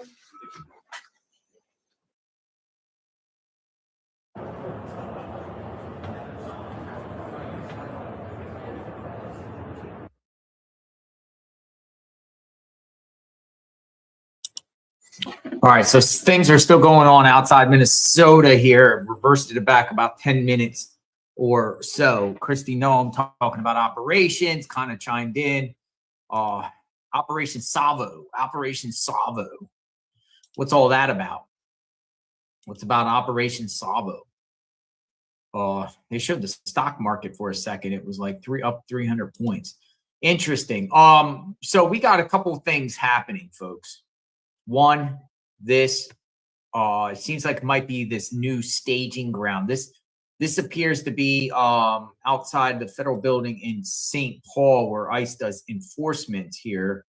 It's called the Bishop Henry Whipple Federal Building area, it appears, where we're at with ICE. Now, this could turn into the same situation how it was in Broadview, ICE Broadview, where they end up putting barricades up there and push these people. This could be like a ground zero for people out there to go over there every day and resist ICE. So we've got to keep monitoring this situation because this is unfolding today. Two, you got the president and vice president of the United States and the White House press secretary going to hold a press conference in the next 45 minutes or 40 minutes, 50 minutes, 1 p.m. Eastern. Then you got Governor Walz going to speak about a situation. It appears what Minnesota is putting out is the information that's being put out by Minnesota officials are saying Minnesota Attorney General Keith Ellison says feds blocking state from investigating ICE shooting is deeply concerning. So it seems like the talk now is the feds are blocking the state from investigating the ICE shooting. So it's going to probably be a battle of jurisdictions here between the federal government and Minnesota and what went down with this shooting. I guess Minnesota is doing some sort of state investigations for it. They're claiming the feds blocking that process. So it's definitely going to be interesting for sure on there. So this is still going on. We're going to watch that go down. And also it seems like there's also a live protest going on in New York. There's this something's going on in another jurisdiction here. I'm kind of monitoring the situation here. So is this New York? Yeah, this is New York City. So it appears protesters are taking the streets of New York City. Now, this is Minneapolis. As you know, it's cold out there. There's snow out there.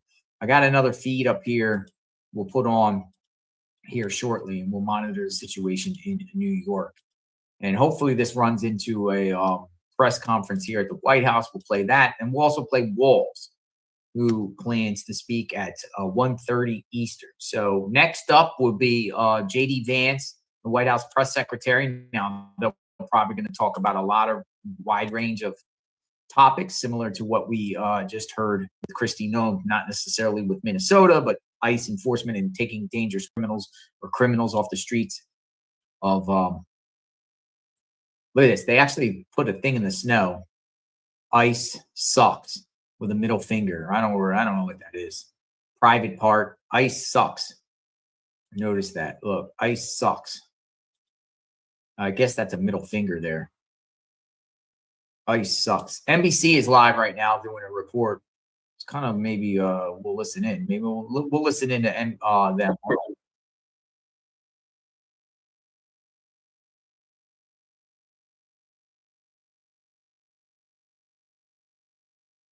Part of this investigation. Look, we've been asking DHS for information on this ICE officer. We've been asking for any information on whether he's been placed on leave, whether any kind of investigation or any punitive steps or just like preemptive steps in the midst of this investigation have taken place, and it has been solely crickets. So to get that information from the secretary, even just those little tidbits about this officer and kind of about the aftermath of the shooting from his perspective are new, but it's really been minimal, Joe. And so that's the newest information that we have from his end of things. All right, Maggie, thank you so much for your reporting. We're not just seeing protests there at the scene in Minneapolis, but also in St. Paul near Twin Cities Airport. Some clashes with federal agents there, including you can see some tear gas that was shot at the group. We do want to bring in NBC News law enforcement intelligence correspondent Tom Winter. Basically, Tom, what we're seeing here is different officials have different interpretations after watching video of yesterday's deadly incident. Secretary Noem, we just heard there, once again defending this ICE officer, calling this domestic terrorism. We know some Minnesota officials have a different take. The governor yesterday telling Minnesotans not to believe what he called the propaganda machine. We expect to hear from Governor Walz in just over 15 minutes. Also, Minneapolis Mayor Jacob Frey using much stronger language, telling ICE basically to get out of town. And Tom, now we have sort of this clash we're hearing between sort of federal and state investigators. The Bureau of Criminal Apprehension there in Minnesota saying they're not going to be part of this investigation, that the feds, the FBI will solely be responsible. Just tell us more of what we're learning about this and how this investigation is going to proceed. Sure. I mean, there's a number of different things there. It seems like everybody has their own interpretation on the same video that we've been watching here for the last 24 hours. With respect to the last thing that you mentioned, the state investigation versus the FBI investigation, it is fairly common. I've seen in the past where there's a use of force case that state investigators want to be involved along with the FBI. And so that's something that we've seen. And we've seen because of the way that the different agencies operate that sometimes in a state investigation, I'm thinking of an investigation that was adjacent to the Boston Marathon bombing. There was a use of force incident in the Orlando, Florida area, and the local state's attorney there, or similar to a district attorney, was able to release a full report that detailed their findings and found that the shooting was justified. That was at least helpful in terms of, selfishly, us as reporters getting information, sharing it with all of you, but also just the general public who was able to view that report. It appears here, based on the statement from the BCA, which is the statewide investigative body in Minnesota, what they had said early on in the investigation is that they would be joining the investigation with the FBI. That was approved by the Minnesota U.S. Attorney's Office. That's the federal prosecutorial office in Minneapolis. And then apparently the U.S. Attorney's Office told the FBI to tell the BCA that they will not be involved in the investigation as it occurs. Now, the BCA has said they expect the FBI to conduct a full, comprehensive investigation, and at the conclusion of that investigation, share their investigative files not only with the U.S. Attorney in Minneapolis, but also with state prosecutors, potentially for them to look at it. That could be important in this case because the state law is different than the federal use of force policy as it pertains to this particular ICE officer. And then what happens if there's a state charge that could be removed to federal court? There could be an argument that would be made that this individual was a part of federal supremacy law, effectively make the argument, look, this person was working in their capacity as a federal officer. They can't be tried on state charges. Or the judge could rule that they could be charged on state charges, but it would follow the rules of federal court. We're about 8 or 9 innings down the road, and we're barely out of the top of the first inning, just as an analogy in terms of timeline on this. And of course, that presumes, a potential case. And right now, there's no indication, at least from the DHS secretary, that there's a case to be had here. So we'll see where the investigation goes with that. On the state investigative front, she did say, quote, they don't have any jurisdiction. She's referring to Secretary Noem there, the BCA, as I was referencing. So that's where this stands at this hour. The FBI is going to conduct an investigation. The DHS use of force policy, which covers ICE, is very clear that effectively if the officer believes that there is a reasonable, that's going to be a key word here, a reasonable danger to their body, I'm paraphrasing here, a danger to their life or a serious injury, that they can use deadly force. They're not prohibited to fire into a vehicle in order to try to stop a fleeing car, but if that car is to be used as a weapon, then they are able to fire into the car. That's according to their policy. So a lot of key questions here remain. Key questions. We saw a piece of video or a number of pieces of video yesterday. What happened before those videos were started to be recorded on? That's going to be a critical question. They're going to conduct ballistics analysis. Where was the officer when the shots were fired? Was it just one officer that fired the shots? How many shots were fired in total and from what angle and direction? As you well know, Jacob, we're going to see a lot of video potentially from homes nearby, Ring cameras, those types of things, and eyewitness statements that'll come forward. So, look, there's going to be a lot of information here that comes in that'll form this investigation. There's a big question as to whether or not those ICE officers had body-worn cameras. Those are in the process of being rolled out, but is not something where every ICE officer has them. So that policy is something that'll be part of the investigation. Should they have had them on? Were they not ready yet? This particular group to have them? Had they not been distributed? All sorts of questions that we'll have. And of course, what happened in the interaction when they approached the vehicle yesterday? And so all of this is happening in real time, is going to take a long time. While you see the images that are next to me here on screen of people that are clearly upset about this issue and are in the process of protesting in a city, in a place that has had an awful lot of that over the years, in obviously some strained relationships with law enforcement, speaking specifically of the George Floyd killing. So putting it all together, this is a complicated issue, a complicated scene. The president himself has weighed in on the issue, saying he didn't like the shooting, but believed that it was justified in some substance in an interview with the New York Times and a social media post. So everybody is paying attention to this issue. It's just that the answers in a total investigation take some time, and obviously that's going to require some patience as well, Jacob. And you mentioned the history here in this part of Minneapolis, the shooting that happened yesterday, happening about 10 blocks from the scene of where George Floyd was killed nearly 6 years ago. And that, of course, many scars there opened up once again for people living there in Minneapolis. Tom, we've seen this video and we've noticed how different people have different interpretations of the video so far. Clearly, that will be dissected as part of the investigation. But one of the things we don't fully know is what exactly happened beforehand. We just heard Secretary Noem saying that the officers were being followed and harassed and impeded against throughout the day yesterday. But one of the key questions is going to be perhaps what led up to the things we have seen on video, right? Yeah, that to me is a real important question at this point. Had they encountered this driver in this vehicle before?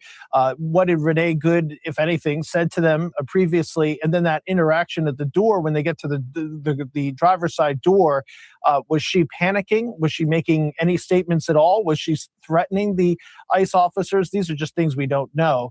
And that's going to be a critical part of the investigation, obviously. So we're going to have to get some more details, but how that all went down, and that's why I specifically referenced the Ring camera.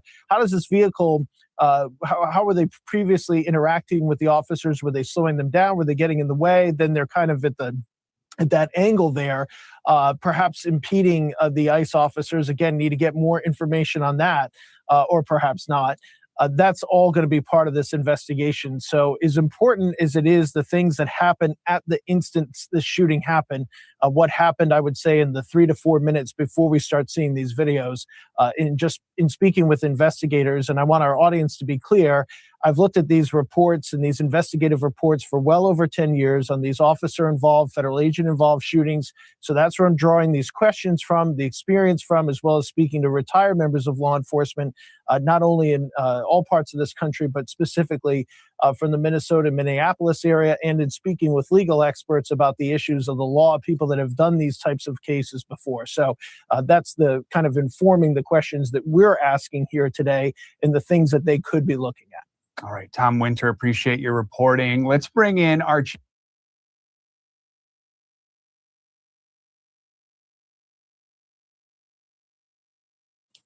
All right, so we're live. That's Tom Winter, NBC. This is in Minneapolis right now. Protesters have been taking the streets here. I saw this feed. I've been watching this and monitoring this for the last 10 minutes or so. I don't know what this is about here. I saw it kind of zoom in closely. It looks like school students, possibly, but Minneapolis area now does not have school, though. This could be maybe St. Paul or something like that, school area. That was going on. Let me reverse it back here a little bit just to show you. I don't know. I don't know what this is or where these people come from, but this was just about 10 minutes ago, a group of people here. To me, it looks like somebody like a school walkout or something. Walkout. But we're definitely monitoring all the situations and developments around the country. But schools canceled. That's the thing. But is it canceled in St. Paul?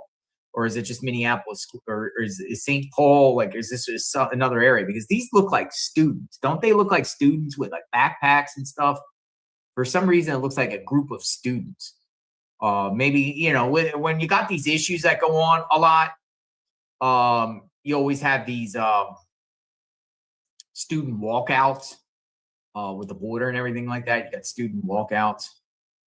So this was the scene here. And then they also have a memorial. They have a site up at the memorial of this of the individual that was shot. Some people will say she's a victim. Other people will say she's a domestic terrorism agitator.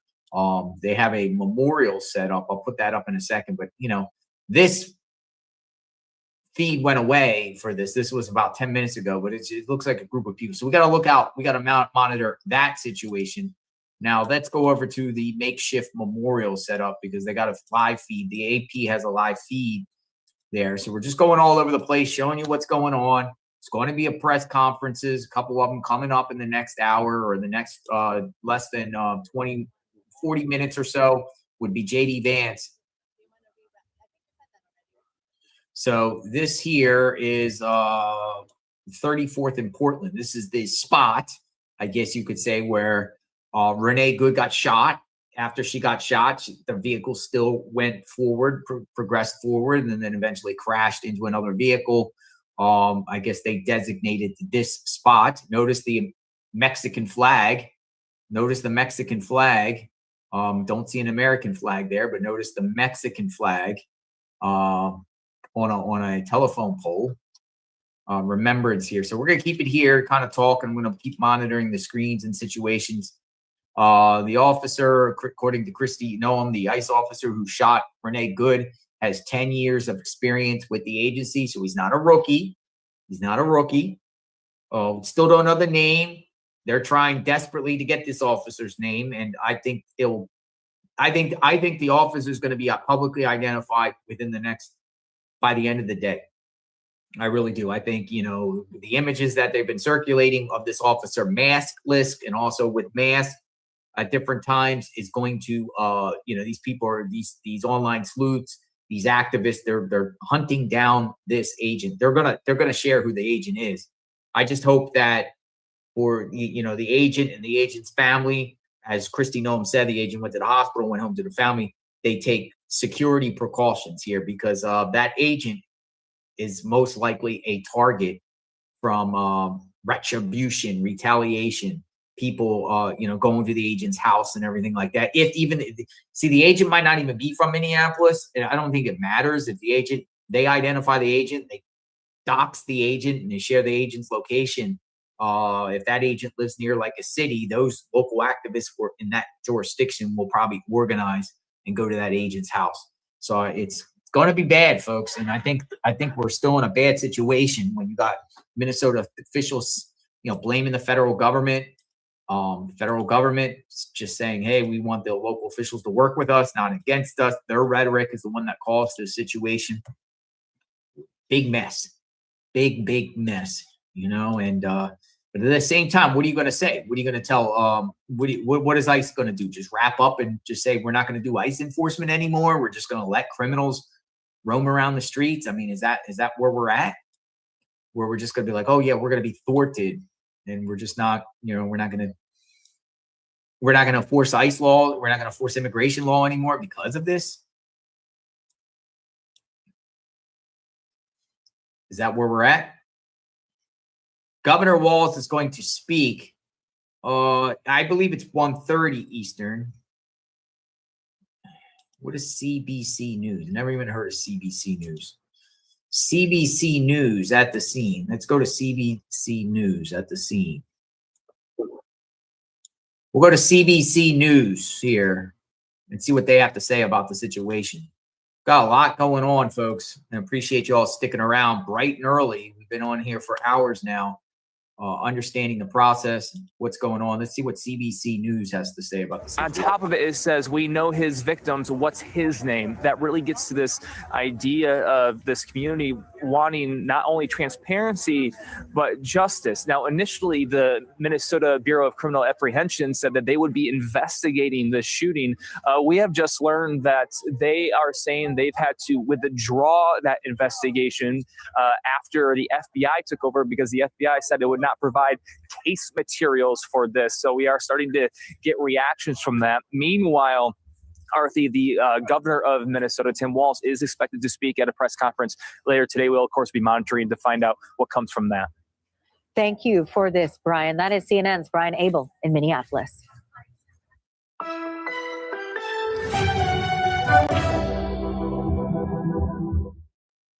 That was interesting. You go back there to the AP. I never heard of that news agency. I guess they used a CNN reporter to do their report. All right, so we'll take it back here. We'll use this as a backdrop. The Vice President of the United States, the White House Press Secretary, will be holding a 1 p.m. presser. We'll wait and see what that is about. Let me move it down here. Oh, they're bringing kids out there to lay flowers, lay respect. They're bringing kids out there. Look at this individual here. It looks like some sort of clergy. A lot of the clergy was getting involved with this as far as the Lutheran Church. A lot of Lutheran churches in the Minneapolis area supporting the protesters, or taking the position of open borders in a sense of. So we got that aspect. Let's see what's going on in the aerial operations here. I'm also monitoring Fox 9 Minneapolis, because Fox 9 Minneapolis has in-depth coverage. They have a walls to speak. Walls to speak. Walls could be speaking this 12:30. I'm not sure. So I'll just monitor that. Let me see. Walls could be speaking, or is it 12:30 their time? I don't know. They have a presser set up for that. We'll see. Some wild stuff. Okay, so this is live. We'll go here live. I got another live footage. They've got all types of little disturbances. We're not disturbances, but protests. Some might be disturbances. I don't know. We're going to monitor and see what's actually going on. I think we're back at St. Paul here live here in St. Paul. Oh, no. This is 34th in Portland. Okay, so this is a live look from the sky of the memorial that they set up for Renee Good.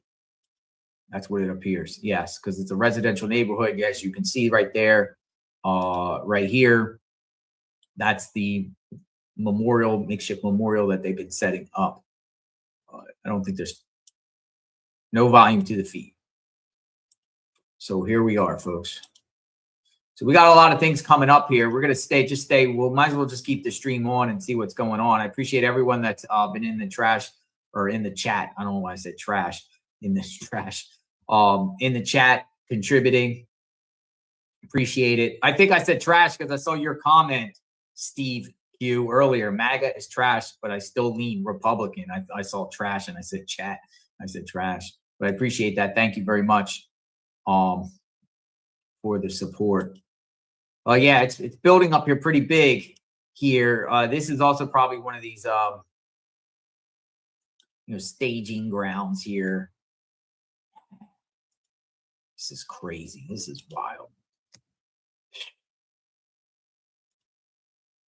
I did not wake up yesterday morning thinking that oh wait, the governor is speaking.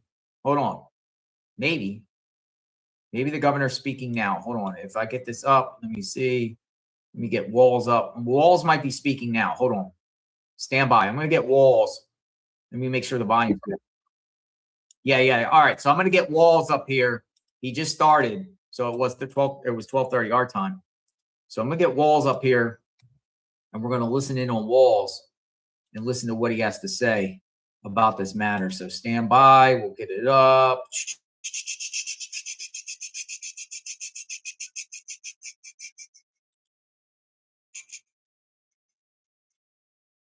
We'll get him up. We'll listen. He should be coming in here. All right. We're going to listen to Walls.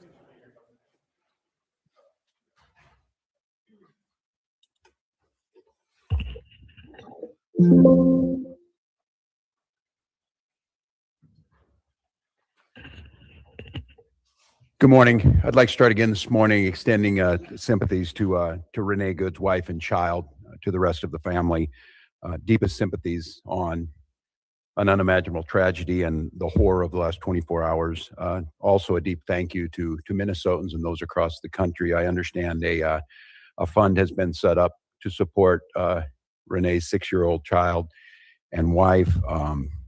Other things being done. I would encourage Minnesotans and folks across the country in this moment. You're seeing neighborliness and kindness rise to the occasion. Is go and find out what they're doing there and give some help if you can.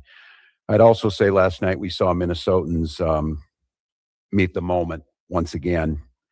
Thousands of Minnesotans demonstrated last night peacefully.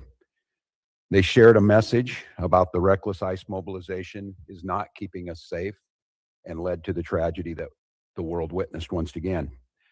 To Minnesota, I say thank you. There's strength in numbers, there's power in peace, and what we saw was a beautiful vigil to a life that we're starting to learn more about. And I will let those that want to push out false narratives, to slander or defame Renee Good, Minnesotans will tell her life story. Minnesotans will be there to defend her honor and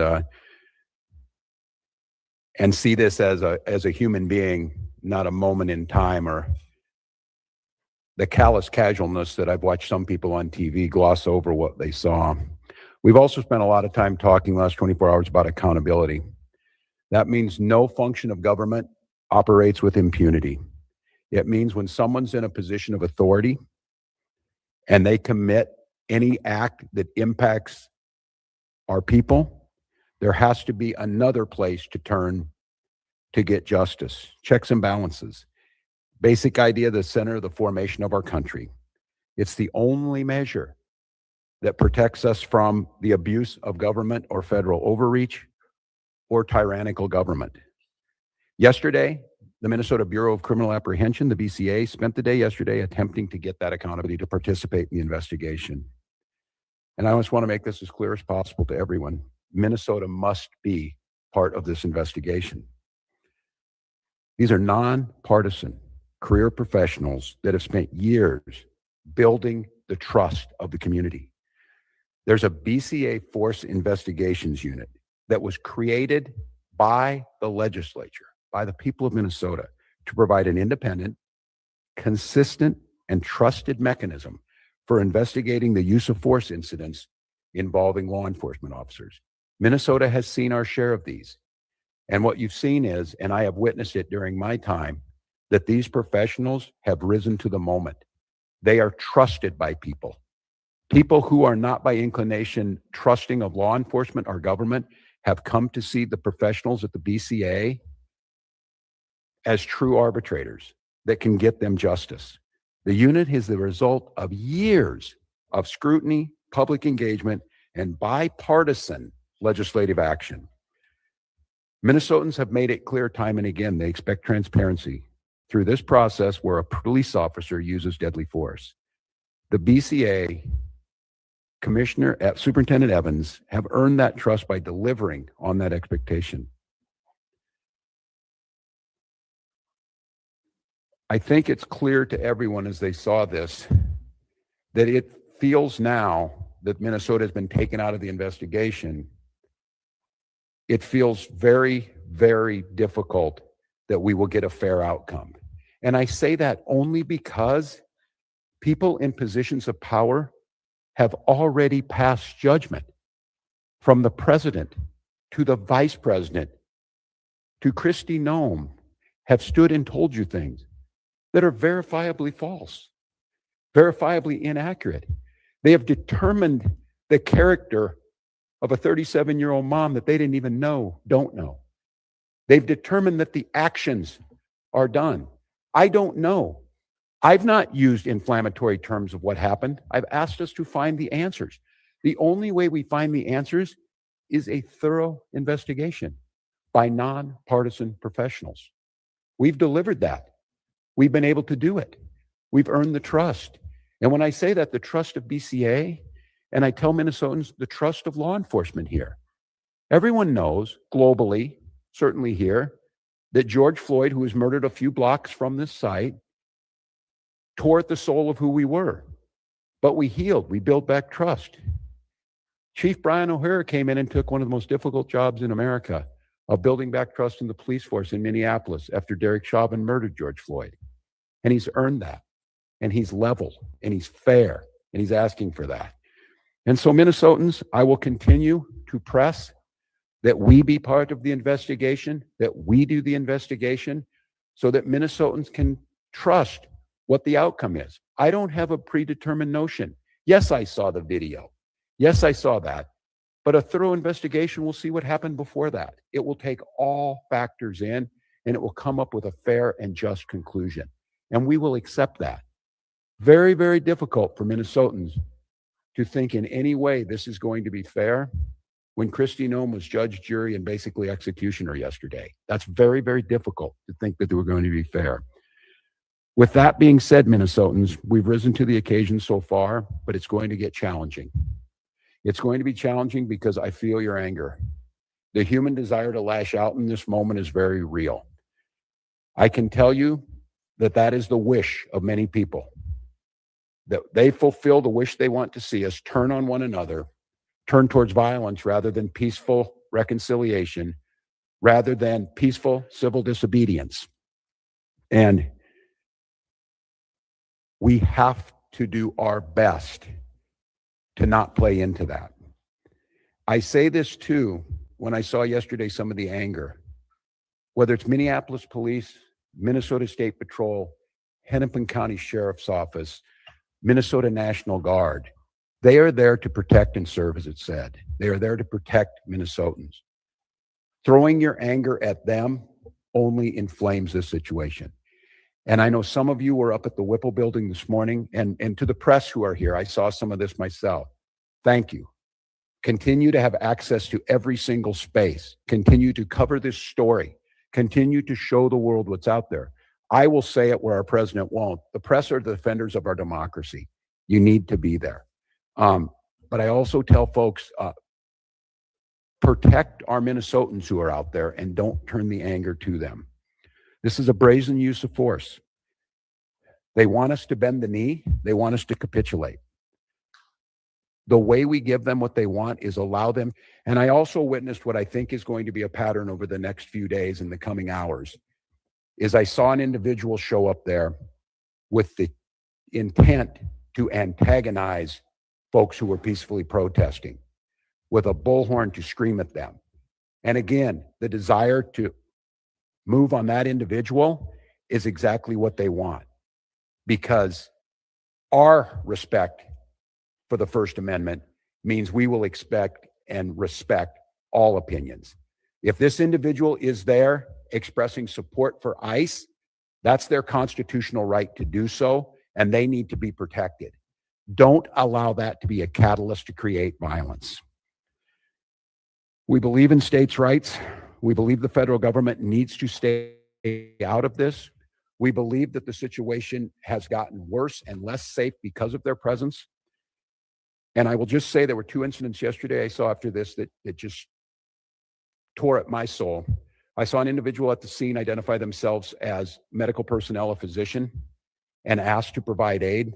And an ICE agent said, "I do not care." That lack of humanity was chilling to me. And after this incident happened, and after the tensions rose, ICE agents entered a Minnesota school, causing disruptions at that school. I can't say this strongly enough as governor, as a parent, as a teacher. To our elected representatives, Democrats and Republicans, I beg you, I implore you to tell them to stay out of our schools. This tragedy will be magnified 100-fold if this fight moves into the hallways of our public schools amongst our youth. And they're watching us. They're watching us now, how we respond. So I've got a few simple asks. Let us, the professionals, handle this on Minnesota soil, this investigation.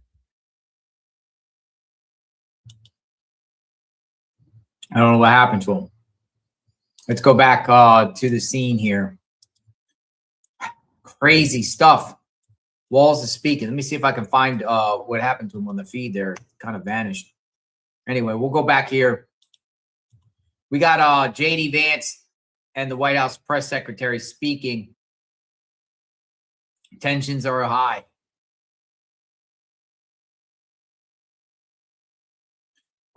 Here's another report that came out saying that ICE briefly paused operations in Minneapolis after shooting. Immigration and Custom Enforcement took a pause from operation in Minneapolis yesterday afternoon following the fatal shooting of Renee Nicole Good. but the agency is now back to doing our law enforcement mission.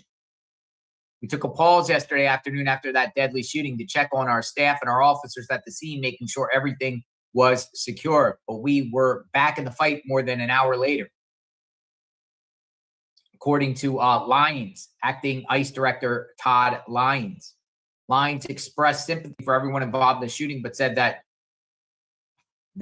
was avoidable and that the public should not interfere with law enforcement's operations. Looks like clergy here at 34th and Portland, the area where Renee Good was shot. That's what it looks like here.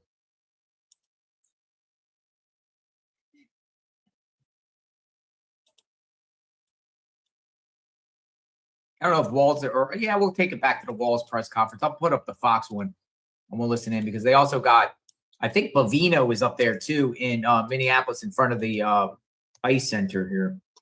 Get together peacefully with others in public areas where pedestrians are allowed. March or walk together in pedestrian areas, please, not on the roadways. Make your voice heard through chants, speeches, and displaying signs. There are a few things I just want to mention very quickly that are unsafe. Because as always, our top priority is public safety, and we cannot allow behaviors that create hazards, threaten public safety, or disrupt emergency services or endanger people nearby. That would include certainly demonstrating on the freeway, walking on highways, throwing objects, setting things on fire, property damage, graffiti, fireworks, illegal weapons, reckless and dangerous driving, or assaultive or aggressive behavior. I know that we all want more definitive answers about that fatal shooting that occurred yesterday. And as we are able to get those answers and dispel rumors and false information, then we can rightfully honor Renee's memory and help her family, loved ones, and our community heal. With that, I'll turn it back to Governor Walz and maybe a few questions. Please. Esme?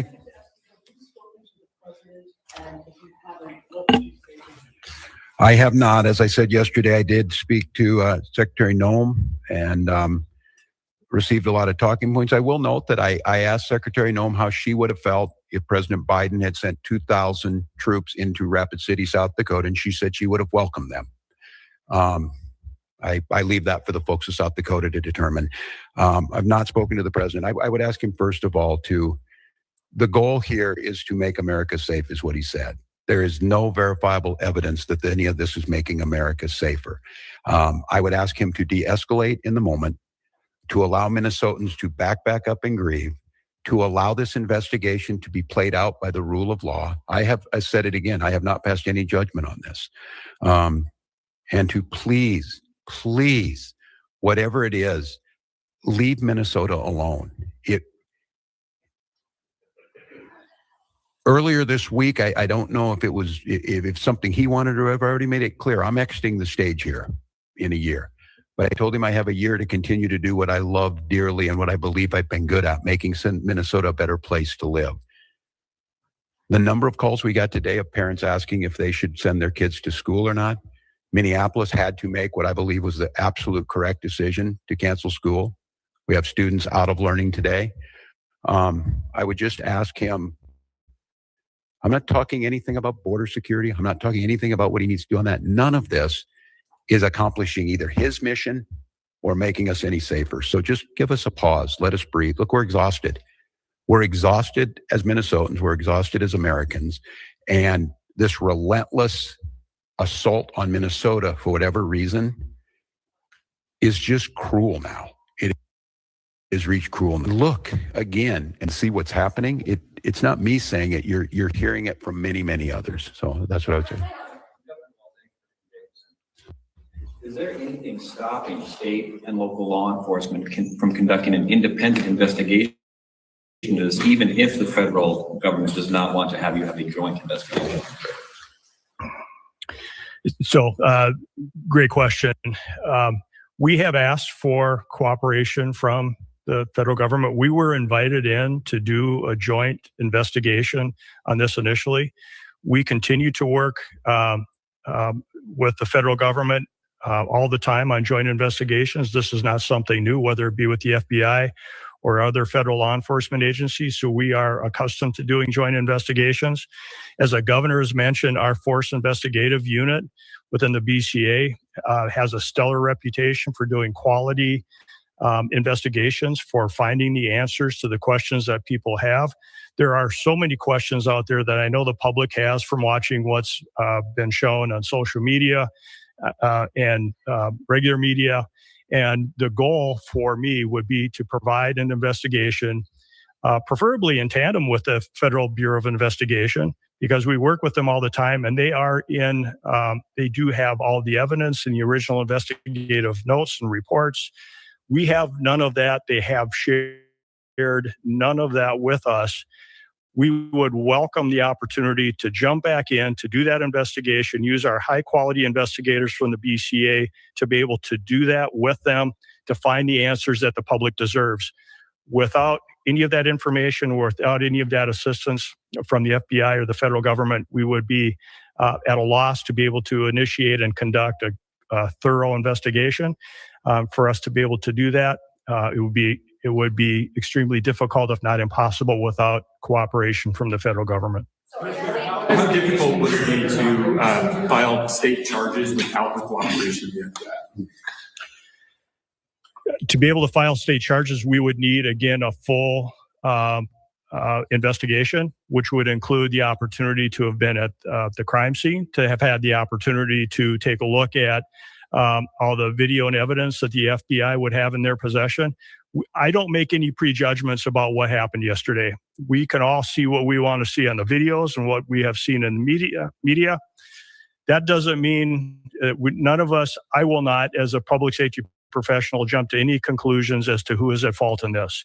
What I will say, though, is that unless we do that thorough investigation, unless we have access to all of that evidence, unless we have access to the agents that were involved in that, to any witnesses, without any of that, we would not be able to put together a quality investigation for any prosecutor to be able to make a determination as to whether or not someone should be charged with a crime. I'm going to note on this too that no one less than Tom Holman yesterday said it would be unprofessional to pass judgment ahead of time. Now, the disconnect between what Tom Holman said and Kristi Noem said needs to be rectified by the federal government. I will note too, this is a question I asked, not being an attorney of my team, and it will go to the family, that there will certainly be civil cases filed on this, and those will be filed in Minnesota court and be held in court. Corn? What is standard operating procedure when a federal agent of any kind in Minnesota shot and killed somebody, a civilian? Are you usually involved? Is there usually a joint investigation? Generally, if there is any investigation involving use by a federal officer, generally the federal government, federal officials will lead that investigation. We have participated in numerous investigations in the past. It is very infrequent where there's a use of force by law enforcement officer, federal law enforcement officer, but we have worked jointly and shared information in previous investigations. I'd like to say, I'm gonna add on this. I'm gonna say, if you truly wanted to de-escalate this situation, the logical conclusion would be to follow that procedure and allow Minnesota to participate. And that's where we started yesterday. And it's one of the reasons I came out here, and I'm not going to criticize that because that was the proper process. And I'm going to have to talk to Minnesotans to try, and it's a very difficult task. I think we all know what can happen here, to calmly wait until all the facts come out. I think you in this room are seeing the gravity of this situation by not allowing Minnesota to participate, and the prejudgment that's already been made by leadership creates a very, very dangerous situation. And that's why, once again, I'm going to reiterate to our federal partners, simply let us be part of this. Use our professional folks. They will gain you the credibility and the trust of Minnesotans to believe the work that you're doing is honest, and it's not just a whitewash to backfill a predeceived notion. All right. So I got 10. That the state can do to put in additional protection around schools or to allow for additional e-learning days for these situations? Yeah, it's interesting, Dana, that you would ask that. We were just, as we were coming in here discussing, someone asked about that, and they mentioned Ruby Bridges, and the Little Rock folks, about escorting people in. We have not determined that yet, but it is a situation that we're going to have to explore. As I said, again, the thing that cut me deeply was watching what happened in our schools and the chaos. And I was on with Commissioner Jett this morning as he's talking to folks from St. Cloud to Duluth about what they think about today. Should we be in classes today and tomorrow in those schools, or does it pose a potential risk? And so we're trying to figure that out. I think many of the things and the lessons we learned during COVID is local communities and local schools being able to make some of these decisions in the long run probably gets us better outcomes, but we are deeply concerned with that. I'm going to come back as soon as we get any more information from all of you. We'll be in front of you again. I will reiterate, and many of you know my wife, Gwen, the First Lady, is an English and literature teacher, and we were talking about some of this, and she got asked the question, and it was when will all of this end? And what Gwen said, it will end when enough people say it will end. And I think that is sage advice. And then I couldn't help but think,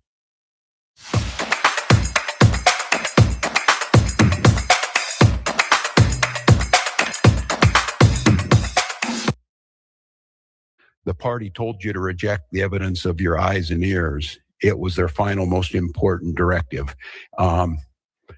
It certainly feels like that in this moment. And so I want Minnesotans to not believe that I'm telling you not to be angry, not to be scared, not to be feeling a little bit hopeless in this moment.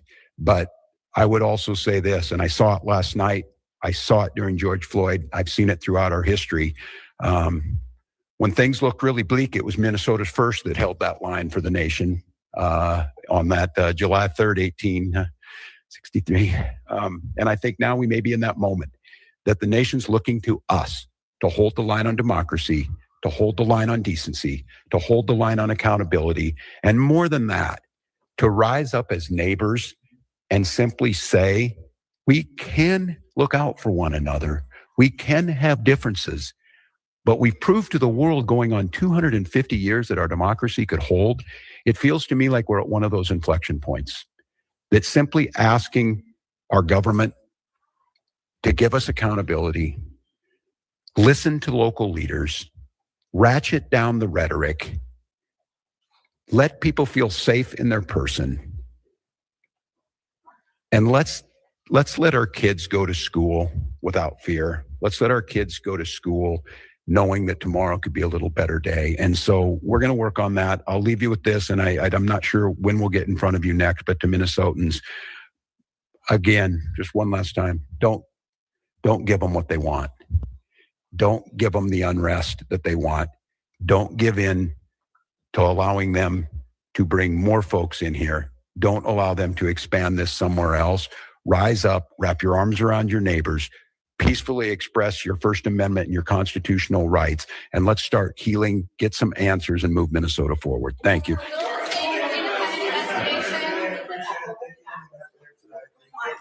Thank you. A lot more information soon. Oh, we were just listening.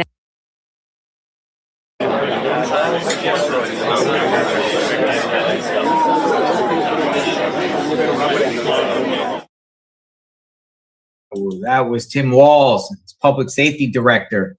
Now we take you to White House.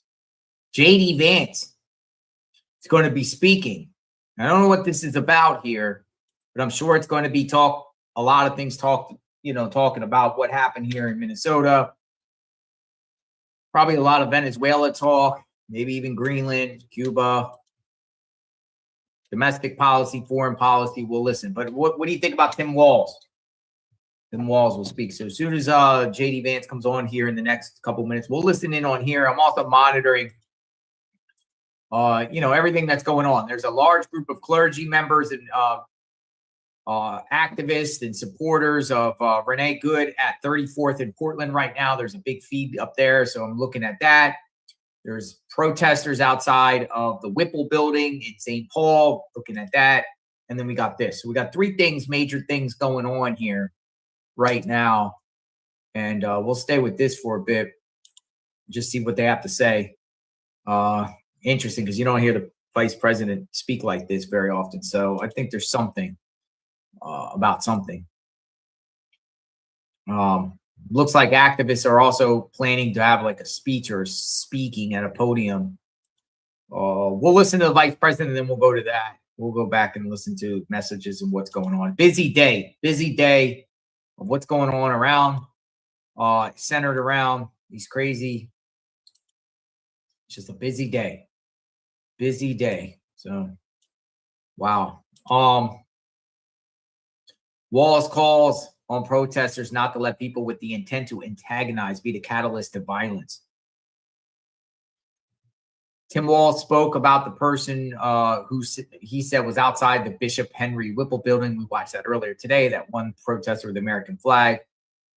With the intent of, Walz is like, that person's antagonizing. How about that person's just there supporting ICE? He urged the community not to allow that to be the catalyst to create violence. Our respect for the First Amendment means we will expect and respect all opinions. If this individual is there expressing support for ICE, that's their constitutional right to do so, and they need to be protected. What Tim Walz said. Come on in. As soon as they come forward, I'll turn the volume up. We're kind of just chit-chatting a little bit and talking about everything. Hello, everyone. Welcome aboard JLR Investigates. Continuous coverage of the aftermath of this ICE shooting in Minneapolis. What's going to happen next? ICE enforcement operations seem like they are going to continue. They might even possibly escalate, because the reports are coming out that Kristi Noem said, let me find this report, that they might bring even more. Noem said she's not opposed to sending more federal officers to Minneapolis as local officials call for their withdrawal. So she said this earlier at the press conference that we covered. Homeland Security Secretary Kristi Noem said she is not opposed to sending more immigration authorities to Minneapolis following yesterday's fatal shooting of a woman by ICE. I'm not opposed to sending more if necessary to keep people safe, Noem said. When asked about the ICE agent who shot into the vehicle of Renee Good, Noem said the officer was experienced and had worked a number of years. I'm hearing 10 years. She declined to provide more information. Officials, including Jacob Fry and Governor Tim Walz, have called for ICE agents to leave the Twin Cities area. Jacob Fry said, get the F out. It's pretty hardcore. I never really heard a politician say it on that degree. Get the F out. That's what he said. Rocks and Cows. Always great to see you. Rocks and Cows, Minnesota, MN. Rocks and Cows is from Minnesota, has a lot to say as a Minnesota resident.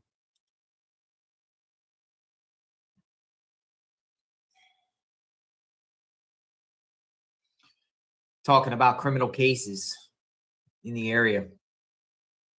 Dealers held my white 20-year-old hostage. He finally shotgun away to escape. Minnesota legally convicted theft and executed all 36-month prison up for Black MPLS judge. First case in New County, 2022, and corrupt. Whoa, that's crazy, Rocks and Cows. Thanks for sharing. So somebody got off easy there. Let's turn up the volume.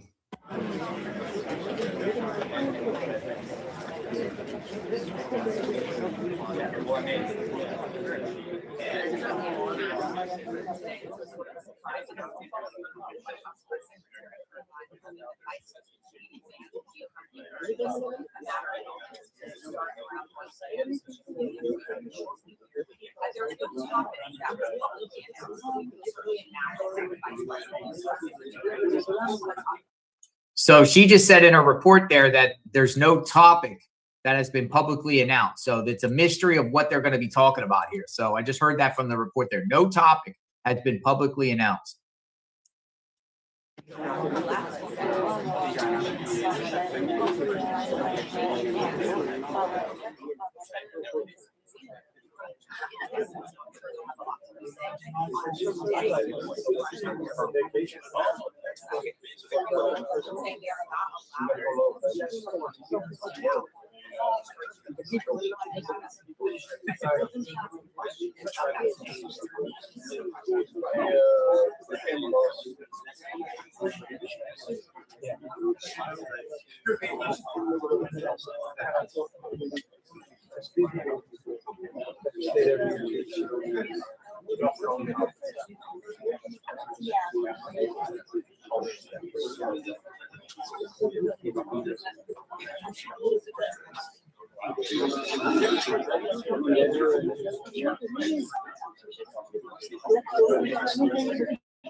I'd say to remember just a few hours before this deadly shooting happened in Minneapolis, J.D. Vance was giving an interview with Jesse Waters where he said that he thinks Tim Walz should resign because it's a separate issue with all of these allegations of fraud in Minnesota. So Walz is out there now saying that he thinks he might have to mobilize National Guard in Minnesota to protect Minnesotans from federal officers, ICE officers who are endangering the community. We would expect to hear from the Vice President in a minute about that, and also about this litmus test that J.D. Vance sees.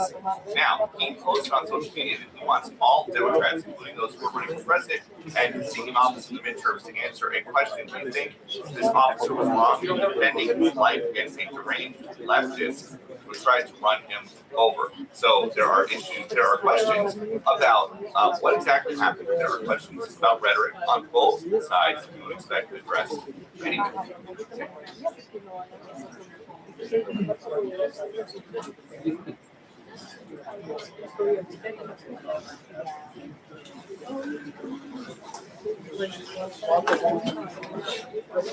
House clear, White House clear.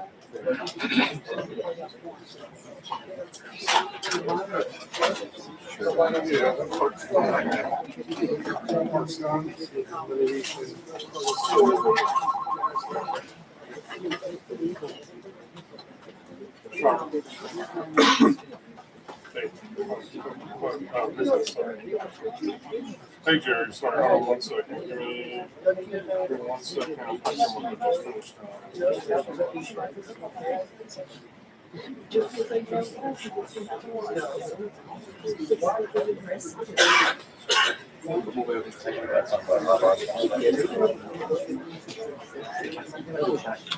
I'll see you later. Yeah, let's see 1, 2, and 3. Yeah, they're all going. And And, oh, there is a fourth. Is there a fourth or is it just one? Okay, all right, got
Nick downstairs.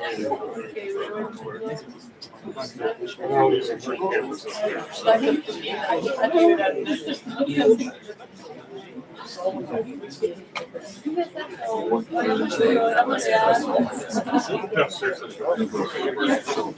here. So I say it's,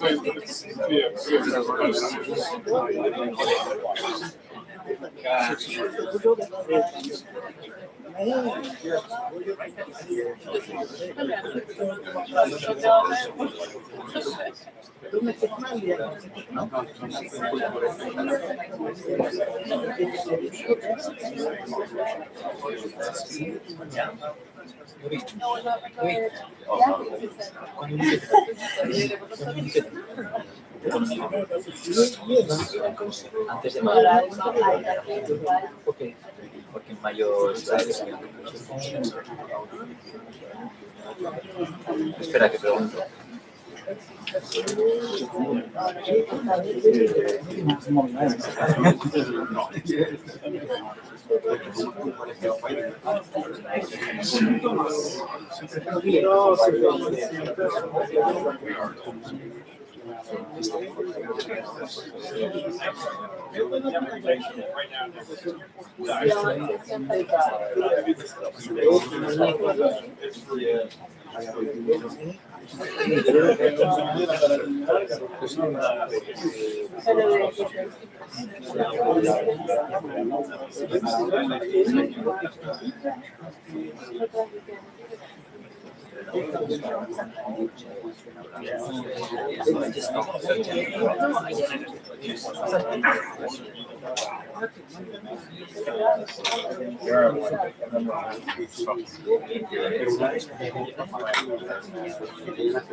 You gonna want to the next second?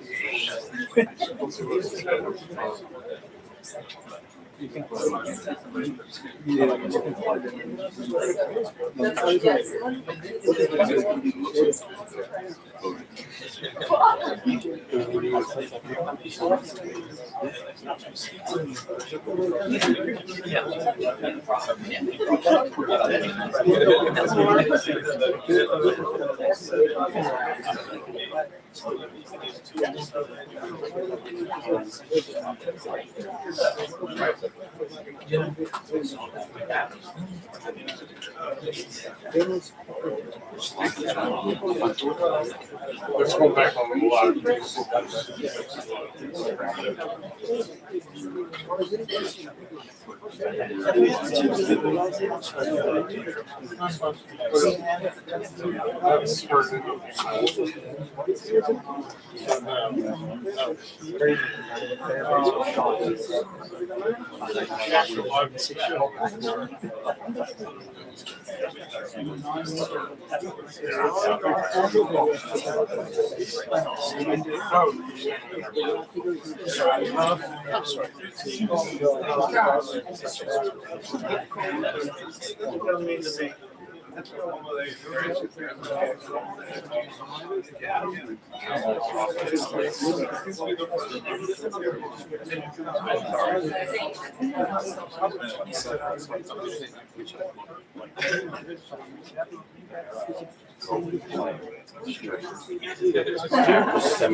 Well, Cockney and Greenland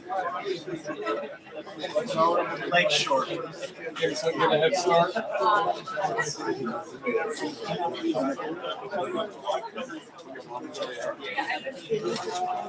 There's nothing green about it. Pimento cheese. Man. We're doing that now? This is my lunch. When would you like to eat? You know what? You enjoy it any way you want.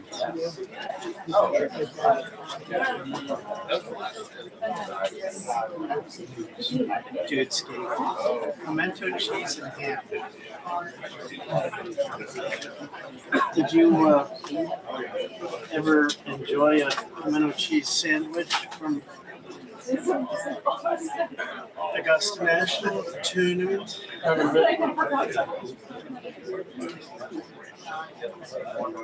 It was crazy.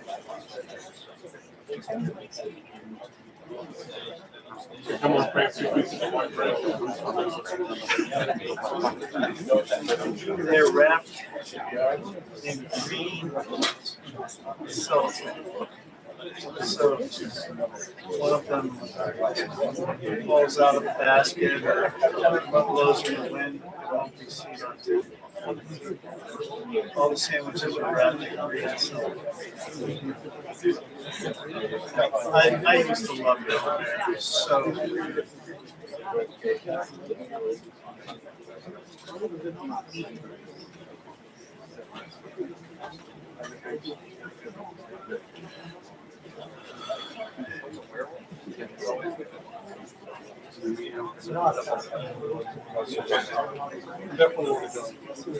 Even if you don't like golf,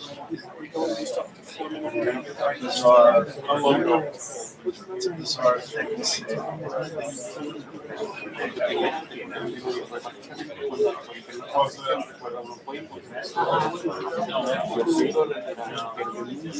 get to the course.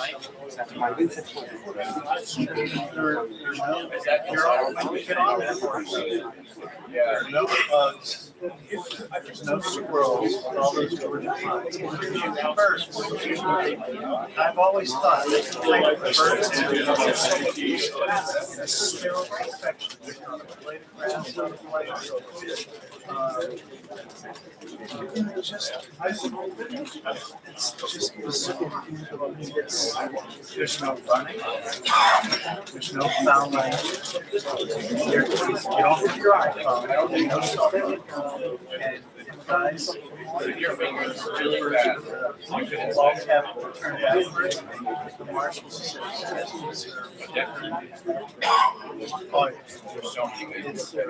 There's no stepping out of line. Because if you do, it's I could tell you stories.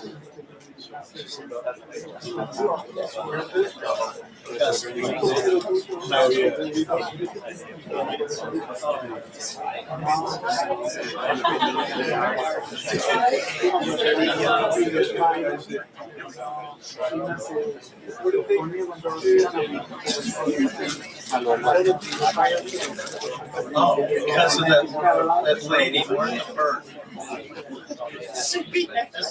CBS has they don't have a multi-year contract. That's year. And CBS makes hundreds of millions. And Martha Gurley wanted to have women. When she found out, all the wives of American Express and Rolex and General Motors started ragging on their husbands. And then they went to the guys who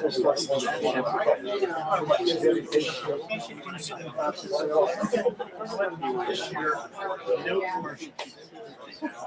They give CBS $300. Like, we're not running commercials. We don't need capitalism.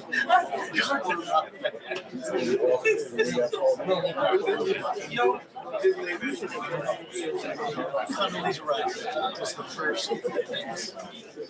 Yeah. But now, there's they've let Karoline here. There's women now that are just I forgot about that. Oh, God, was that funny.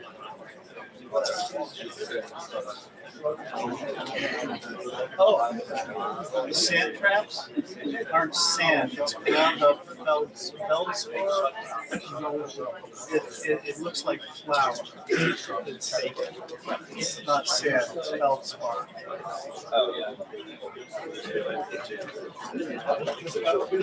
Hey. Long time no see, dude. Happy New Year to you too. Looking good.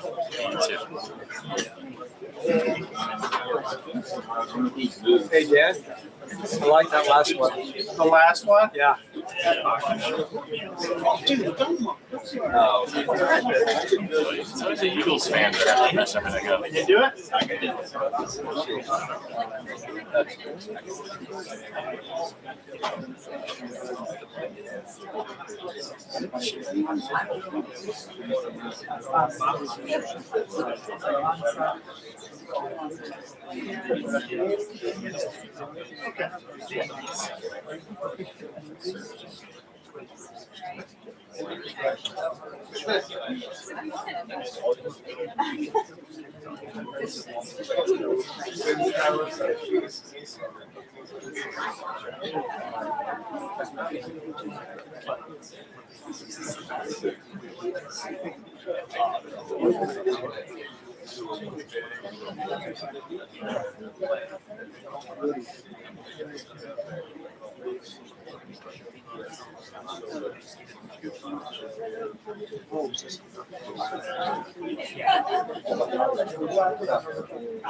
I'm sorry. No. That's fine.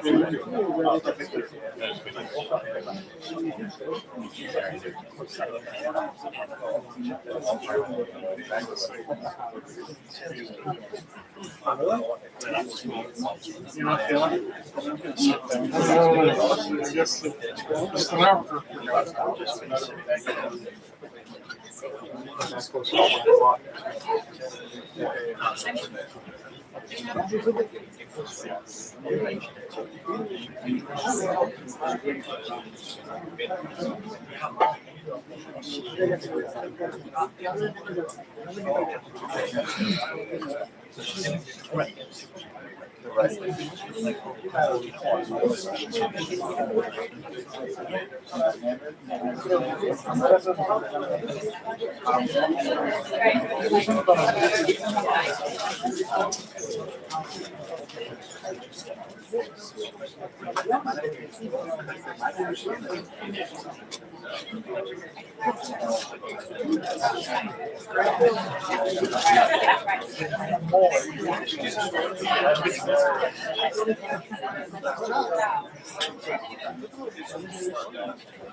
Hey, Robert.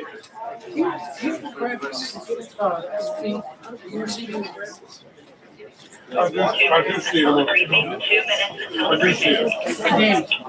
You see the graphics? Huh? You get into graphics return? You get the graphics? Oh, you don't know. Remote one days. Fingers.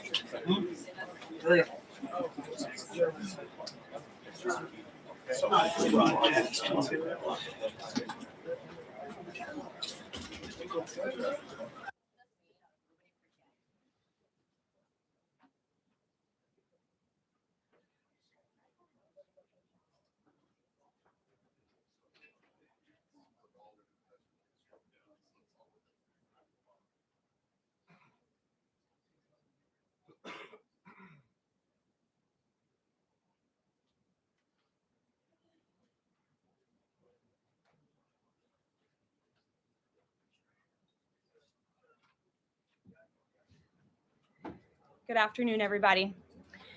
Let me be clear. President Trump and his entire administration stand fully behind the heroic men and women of ICE and will always uphold law and order in the United States of America. The deadly incident that took place in Minnesota yesterday occurred as a result of a larger, sinister, left-wing movement that has spread across our country, where our brave men and women of federal law enforcement are under organized attack. Right now, immigration and customs enforcement officers are facing a 1,200% increase in assaults, a 3,200% increase in vehicle rammings, and an 8,000% increase in death threats. ICE agents are faithfully enforcing federal law to protect the safety of the American people by removing criminal illegal aliens from our country, which is exactly what nearly 80 million Americans elected President Trump and Vice President J.D. Vance to do. Radicals in the Democrat Party are furious over this. They don't want our border secured or criminal illegal aliens being removed. As a result, Democrats are impeding immigration enforcement operations daily, creating extremely heightened and dangerous circumstances that make it nearly impossible for the men and women of law enforcement to simply do their jobs. Democrats are calling to defund federal law enforcement agencies who are protecting public safety. And Democrats are calling to abolish ICE and defund the police. That will never be allowed to happen under this president and vice president. The Trump administration will redouble our efforts to get the worst of the worst, criminal illegal alien killers, rapists, and pedophiles off of American streets. The Department of Homeland Security will continue to operate on the ground in Minnesota, not only to remove criminal illegal aliens, but also to continue conducting door-to-door investigations of the rampant fraud that has taken place in the state under the failed and corrupt leadership of Democrat Governor Tim Walz. Taxpayers have been ripped off to the tune of billions of dollars in this one state alone, and that is going to end, and people are going to be held accountable. The Trump administration has activated thousands of federal agents, doubled the number of U.S. attorneys in the DOJ office in Minneapolis, and surged resources to hold fraudsters accountable and demand justice for law-abiding American taxpayers and citizens across our country. And that's what brings the vice president out here with me today to discuss all the Trump administration is doing and to make an additional important announcement on this front. So please, Mr. Vice President, will be joining us now. Thank you, Carolyn. Thank you. Great. Well, good afternoon, everybody. And I want to echo some of what Carolyn said about what we're doing to combat the rampant fraud that exists in our immigration system, thanks to failed politicians and thanks to people who allowed the American taxpayer to be taken advantage of for far too long. I think it's important to understand why this matters to the American people. I am a father of 3 young kids, a lot of people in my generation. What is that going on there? Is that normal? Okay. CNN installed this broken camera just to throw me off my game, but it's not going to work. So here's the simple fact here. If you're a young parent struggling to afford childcare in the United States of America, there are programs that we have to make it easier for your kids to get in daycare, for your kids to get in preschool. Those programs should go to American citizens, not be defrauded by Somali immigrants and others. Make it hard for you to get the access to the resources you need. But number 2, making it easier for people who shouldn't even be in this country to fleece the United States and our taxpayers to begin with. We have actually activated a major interagency task force to make it possible to get to the heart of this fraud. We have Department of Agriculture resources that are focused on SNAP fraud so that people who need food benefits can get them, but illegal aliens and other fraudsters don't. We have over 1,500 subpoenas that the Department of Justice has issued to get to the heart of the fraud ring. We've done almost 100 indictments, mostly Somali immigrants, but also a few others. And of course, we're looking in with broad investigatory authority to a number of the instances of wrongdoing that we've seen in Minneapolis. But we also want to expand this. We know that the fraud isn't just happening in Minneapolis. It's also happening in states like Ohio. It's happening in states like California. And so what we're doing in order to help coordinate this remarkable interagency effort from the Trump administration, but also to make sure that we prosecute the bad guys and do it as swiftly and efficiently as possible, is we are creating a new Assistant Attorney General position who will have nationwide jurisdiction over the issue of fraud. Now, of course, that person's efforts will start and focus primarily in Minnesota, but it is going to be a nationwide effort because, unfortunately, the American people have been defrauded in a very nationwide way. I want to thank a couple of people for their cooperation, in particular Pam Bondi, our Attorney General, first of all, for getting a lot of resources to Minneapolis to start to investigate and prosecute this fraud really at an industrial scale. We've never seen fraud like this in the history of our country. Pam has been doing a great job to get the resources there to uncover it. But importantly, Creating a job like this often takes months, sometimes even longer. When we realized that we needed this Associate Attorney General position, Pam got this person up and running in about a week. We're going to make the nomination hopefully in the next few days. We'll obviously let you guys know who that is when we do it. I've talked to Senate Majority Leader John Thune, who has promised me swift confirmation for this official. But this is the person who is going to make sure that we stop defrauding the American people. Here's one final thing I'll say about this. I've heard a lot of people say that we need a special counsel to investigate fraud in the United States of America. I actually agree, and that's what this position does. It has all the benefits, all the resources, all the authority of a special counsel, but with two crucial differences. Number one, it will be run out of the White House under the supervision of me and the President of the United States. And number two, it's actually constitutionally legitimate. As you guys may know, the special counsel statute has some major constitutional questions. When we get the bad guys, we want to make sure we get them permanently and they don't have some legal technicality they can get out of, which is why we set it up as an Associate Attorney General.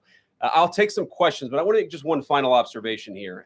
When I was actually walking out here, somebody sent me a photo of a CNN headline about what happened in Minneapolis. And this is the headline. I'm just going to read it. Outrage after ICE officer kills U.S. citizen in Minneapolis. Well, that's one way to put it, and that is the way that many people in the corporate media have put this attack over the last 24 hours. And I say attack very, very intentionally because this was an attack on federal law enforcement. This was an attack on law and order. This was an attack on the American people. The way that the media, by and large, has reported this story has been an absolute disgrace, and it puts our law enforcement officers at risk every single day. What that headline leaves out is the fact that that very ICE officer nearly had his life ended, dragged by a car 6 months ago, 33 stitches in his leg. So you think maybe he's a little bit sensitive about somebody ramming him with an automobile. What that headline leaves out is that that woman was there to interfere with a legitimate law enforcement operation in the United States of America. What that headline leaves out is that that woman is part of a broader left-wing network to attack, to dox, to assault, and to make it impossible for our ICE officers to do their job. If the media wants to tell the truth, they ought to tell the truth that a group of left-wing radicals have been working tirelessly, sometimes using domestic terror techniques to try to make it impossible for the President of the United States to do what the American people elected him to do, which is enforce our immigration laws. The President stands with ICE. I stand with ICE. We stand with all of our law enforcement officers. And part of that is recognizing that you people in the media, not everybody in this room, but many people in this room have been lying about this attack. She was trying to ram this guy with her car. He shot back. He defended himself. He's already been seriously wounded in law enforcement operations before. And everybody who's been repeating the lie that this is some innocent woman who was out for a drive in Minneapolis when a law enforcement officer shot at her, you should be ashamed of yourselves. Every single one of you. Questions? Thank you, Mr. Vice President. I wanted to read a quote from Tim Walz earlier today. He said, "When things looked bleak, it was Minnesota's first that held the line for the nation on July 3rd, 1863. And I think we may be in that moment now." Can you comment on his rhetoric and Mayor Jacob Frey and whether they want to see unrest in Minneapolis? Well, that's very tough rhetoric from a guy who just quit because his fraudulent activities have been uncovered. Look, Tim Walz is a joke.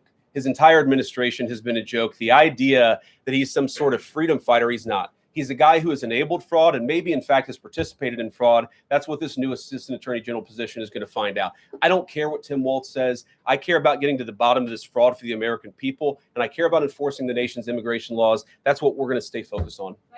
Unrelated question here. I mean, Democrats have accused ICE of murder. They've said they're targeting Americans. They told ICE to get the F out of Minnesota.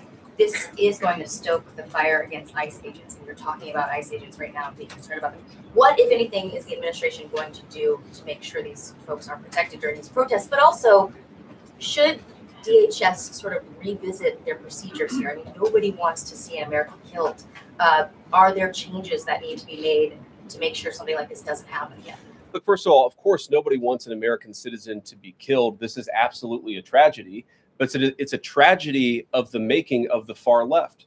They have radicalized a very small segment of the population, taught them that ICE agents are engaging in wide-scale violation of people's rights.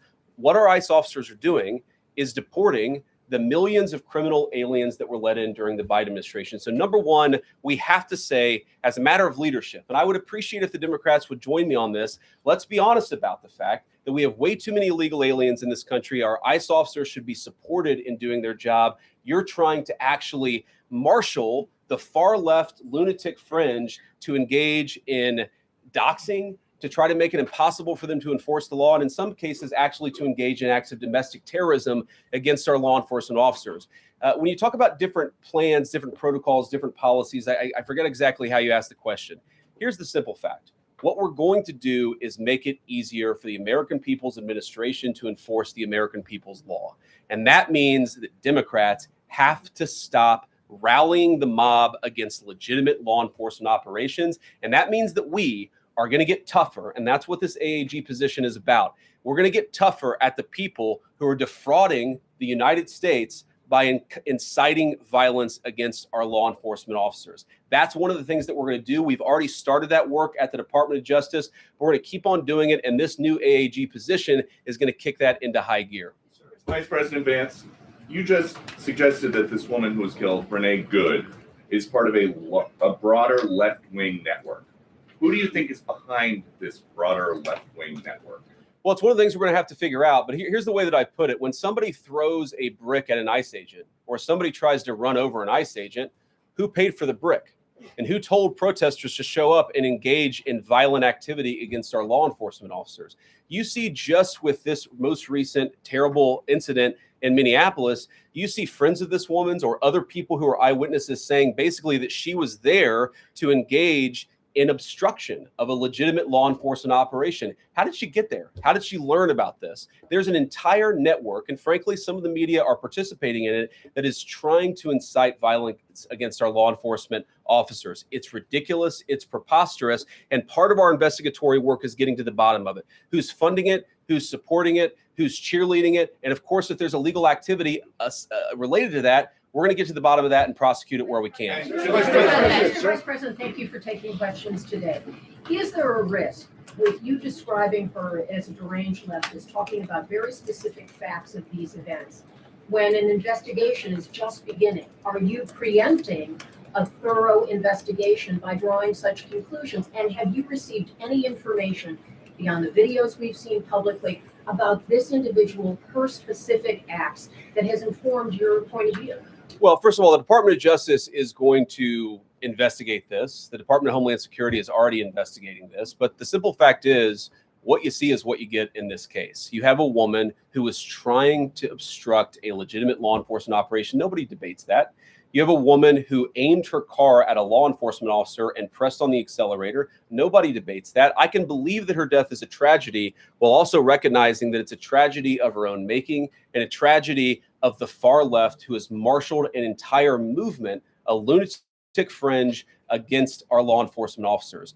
I think what is clearly happening here, and it's going to keep on happening unless the Democrats wake up and say, you know what, you don't have to agree with our immigration policies. You don't have to agree with what the president or the vice president believe about immigration enforcement. But why don't you take this to the ballot box? Why don't you vote? Why don't you organize? Instead, what some of them are doing is encouraging people to get violent with our law enforcement officials. It's disgraceful, and it's got to stop.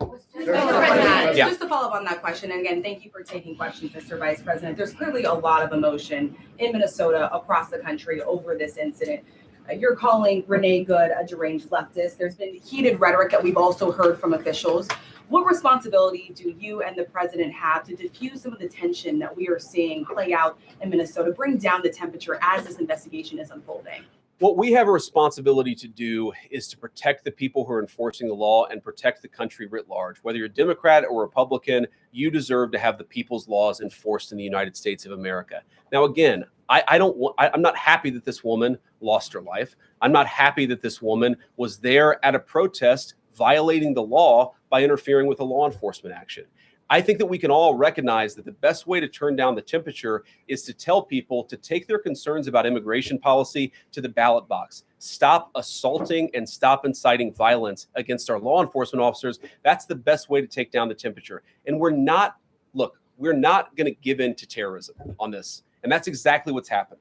people trying to antagonize, to commit acts of violence. They throw bricks at them. Sometimes they shoot at them. Sometimes they dox them. Sometimes they go to their place of residence and harass their families. This is classic terrorism. And we cannot say that when a far left fringe is inciting violence against our brave law enforcement officials, that we're no longer going to enforce the law. That's rewarding the very people who are engaged in this garbage. The actual reward that they just got is a new assistant attorney general who is going to prosecute and investigate this stuff even more aggressively than before.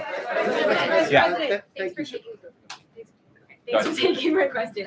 So the head of Minnesota's investigations agency says that the U.S. Attorney's Office has essentially cut off the state investigations agency's access to the investigation. What is the precedent for that, and why shouldn't the Minnesota officials on the ground have access and evidence to work on this investigation? First of all, I wish the state officials in Minnesota would investigate why you have so many people who are using their vehicles and other means to actually interfere with a legitimate law enforcement operation. The precedent here is very simple. You have a federal law enforcement official engaging in federal law enforcement action. That's a federal issue. That guy is protected by absolute immunity. He was doing his job. The idea that Tim Walz and a bunch of radicals in Minneapolis are going to go after and make this guy's life miserable because he was doing the job that he was asked to do is preposterous. The unprecedented thing is the idea that a local official can actually prosecute a federal official with absolute immunity. I've never seen anything like that. It would get tossed out by a judge. So what I'd like Minnesota to focus on is the real issue that they're encouraging people. Minneapolis officials are encouraging people to commit violence against ICE officials. It's ridiculous. It's got to stop. Go ahead. Vice President, thank you. You said earlier that there's a left-wing network to attack, to dox, to assault, and make it impossible for ICE officers to do their job. You told my colleague just now that there's an investigation going on into that network. Yep. So if everything that you say is true, how does being part of that network justify being shot? Well, being part of the network doesn't justify being shot, but ramming an ICE officer with your car, that's what justifies being shot. It's not a good thing, by the way, but when you force somebody to engage in self-defense, it's almost a preposterous question. I'm not saying that funding some of this stuff justifies capital punishment. Nobody would suggest that. The reason this woman is dead is because she tried to ram somebody with her car and that guy acted in self-defense. That is why she lost her life. And that is the tragedy. Now, there may be other violations of the law and other penalties that are associated with those violations of the law. For example, if you are funding violence against our law enforcement officers, I'm not a prosecutor. My guess is that's not the sort of thing that earns capital punishment, but it should sure as hell earn you a few years in prison if you're funding the effort to try to assault our law enforcement officers. I'm sorry, guys, what's going on here? You guys are meant to report the truth. How have you let yourself become agents of propaganda of a radical fringe that's making it harder for us to enforce our laws? You just asked me a question that presumed that the reason why this woman died is because she was engaged in legitimate protest. She tried to run somebody over with her car, and the guy defended himself when that happened. Next question. The investigation is still ongoing. I said next question. Mr. Vice President, I mean, you presumably watched the video yourself. There's not the slightest doubt in your mind, having viewed it, that the victim, you still believe that she deliberately tried to ram him despite seeing this video. Look, I don't know what is in a person's heart or in a person's head, and obviously we're not going to get the chance to ask this woman what was going on. What I am certain of is that she violated the law.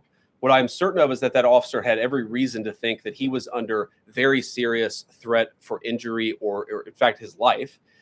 What I'm certain of is that she accelerated in a way where she ran into the guy. I don't know what was in her heart and what was in her head, but I know that she violated the law, and I know that officer was acting in self-defense. It raises an interesting point, though. Look, if people want to say that we should have a legitimate debate about, what was she really doing, right? Was she panicking when she drove into this officer, or was she actually trying to ram him? That's a reasonable conversation.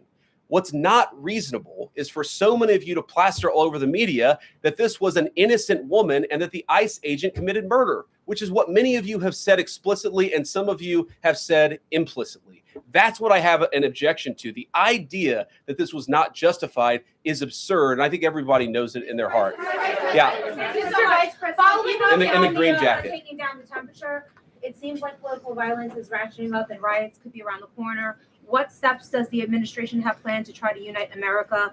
Average people on both political sides are so tired of fighting with each other, and I think all the journalists in this room could agree with me that we don't want to be part of the problem. Do you have any words to unite America? You know, I know you don't want to be a part of the problem, and I think that's true of a lot of you. I'm not sure it's true for everybody, because the reporting over this has been one of the biggest scandals I've ever seen in media. I've never seen a case so misrepresented and misreported when you have a guy who was defending himself and is now being treated as some sort of federal assassin by so many of the people in this room. First of all, let me say about crime. You mentioned violence. One of the things we're proudest about is that you saw violent crime over the last year drop by 20%. Why is that drop by 20%? Is it because we're attacking our law enforcement officers, or is it because we in the administration are empowering our law enforcement officers to enforce the law? I think that's one of the ways you take down the temperature, is you make people feel more secure and safe in their person and property. That's why we care so much about protecting our law enforcement, because it accrues to the benefit of the entire national community. I think that we can absolutely talk about the ways in which, you know, we can lower the temperature by discussing differences in a reasonable and rational way. Again, I'm happy to talk with any congressional Democrat or any of you about our immigration policy, about why I think it's necessary, about why I think it's in the best interest of the country, about why the President of the United States was elected to actually enforce the border for the first time in at least 4 years. So here's the problem. That's not the debate so many people are having. They are actively covering for people who are committing acts of violence against federal law enforcement. It is preposterous. The way to take down the temperature is to stop it. Have your debates about policy. Attack me. Attack the President of the United States. Don't attack our law enforcement officers. They are trying to do the job the American people demanded that they do. They are not policy actors. They are enforcing the law. They should be treated with a modicum of dignity and respect. And the fact that they're not is why incidents like yesterday happened. The one final point I'll make about this is, look, there's a part of me that feels very, very sad for this woman, not just because she lost her life, but because I think she is a victim of left-wing ideology. What young mother shows up and decides they're going to throw their car in front of ICE officers who are enforcing legitimate law? You've got to be a little brainwashed to get to that point to where you're willing, not just to protest, that's fine, not peacefully protest, but throw your vehicle in front of legitimate law enforcement officers and drive your car into them. To get to that point, you have to be, I think, radicalized in a very, very sad way. I certainly wish that she hadn't got there. I know there's an ICE officer right now who very much wishes he was not put in the position where he had to fire a gun to defend his own life. Yeah. Thank you, Mr. Vice President. What's your message, following up on that, what's your message to the leaders in Minnesota, the governor of Minnesota, the mayor of Minneapolis, to calm down the situation on the ground, on the streets? What's your message also to those protesters who saw that video in a completely different way than you saw that video?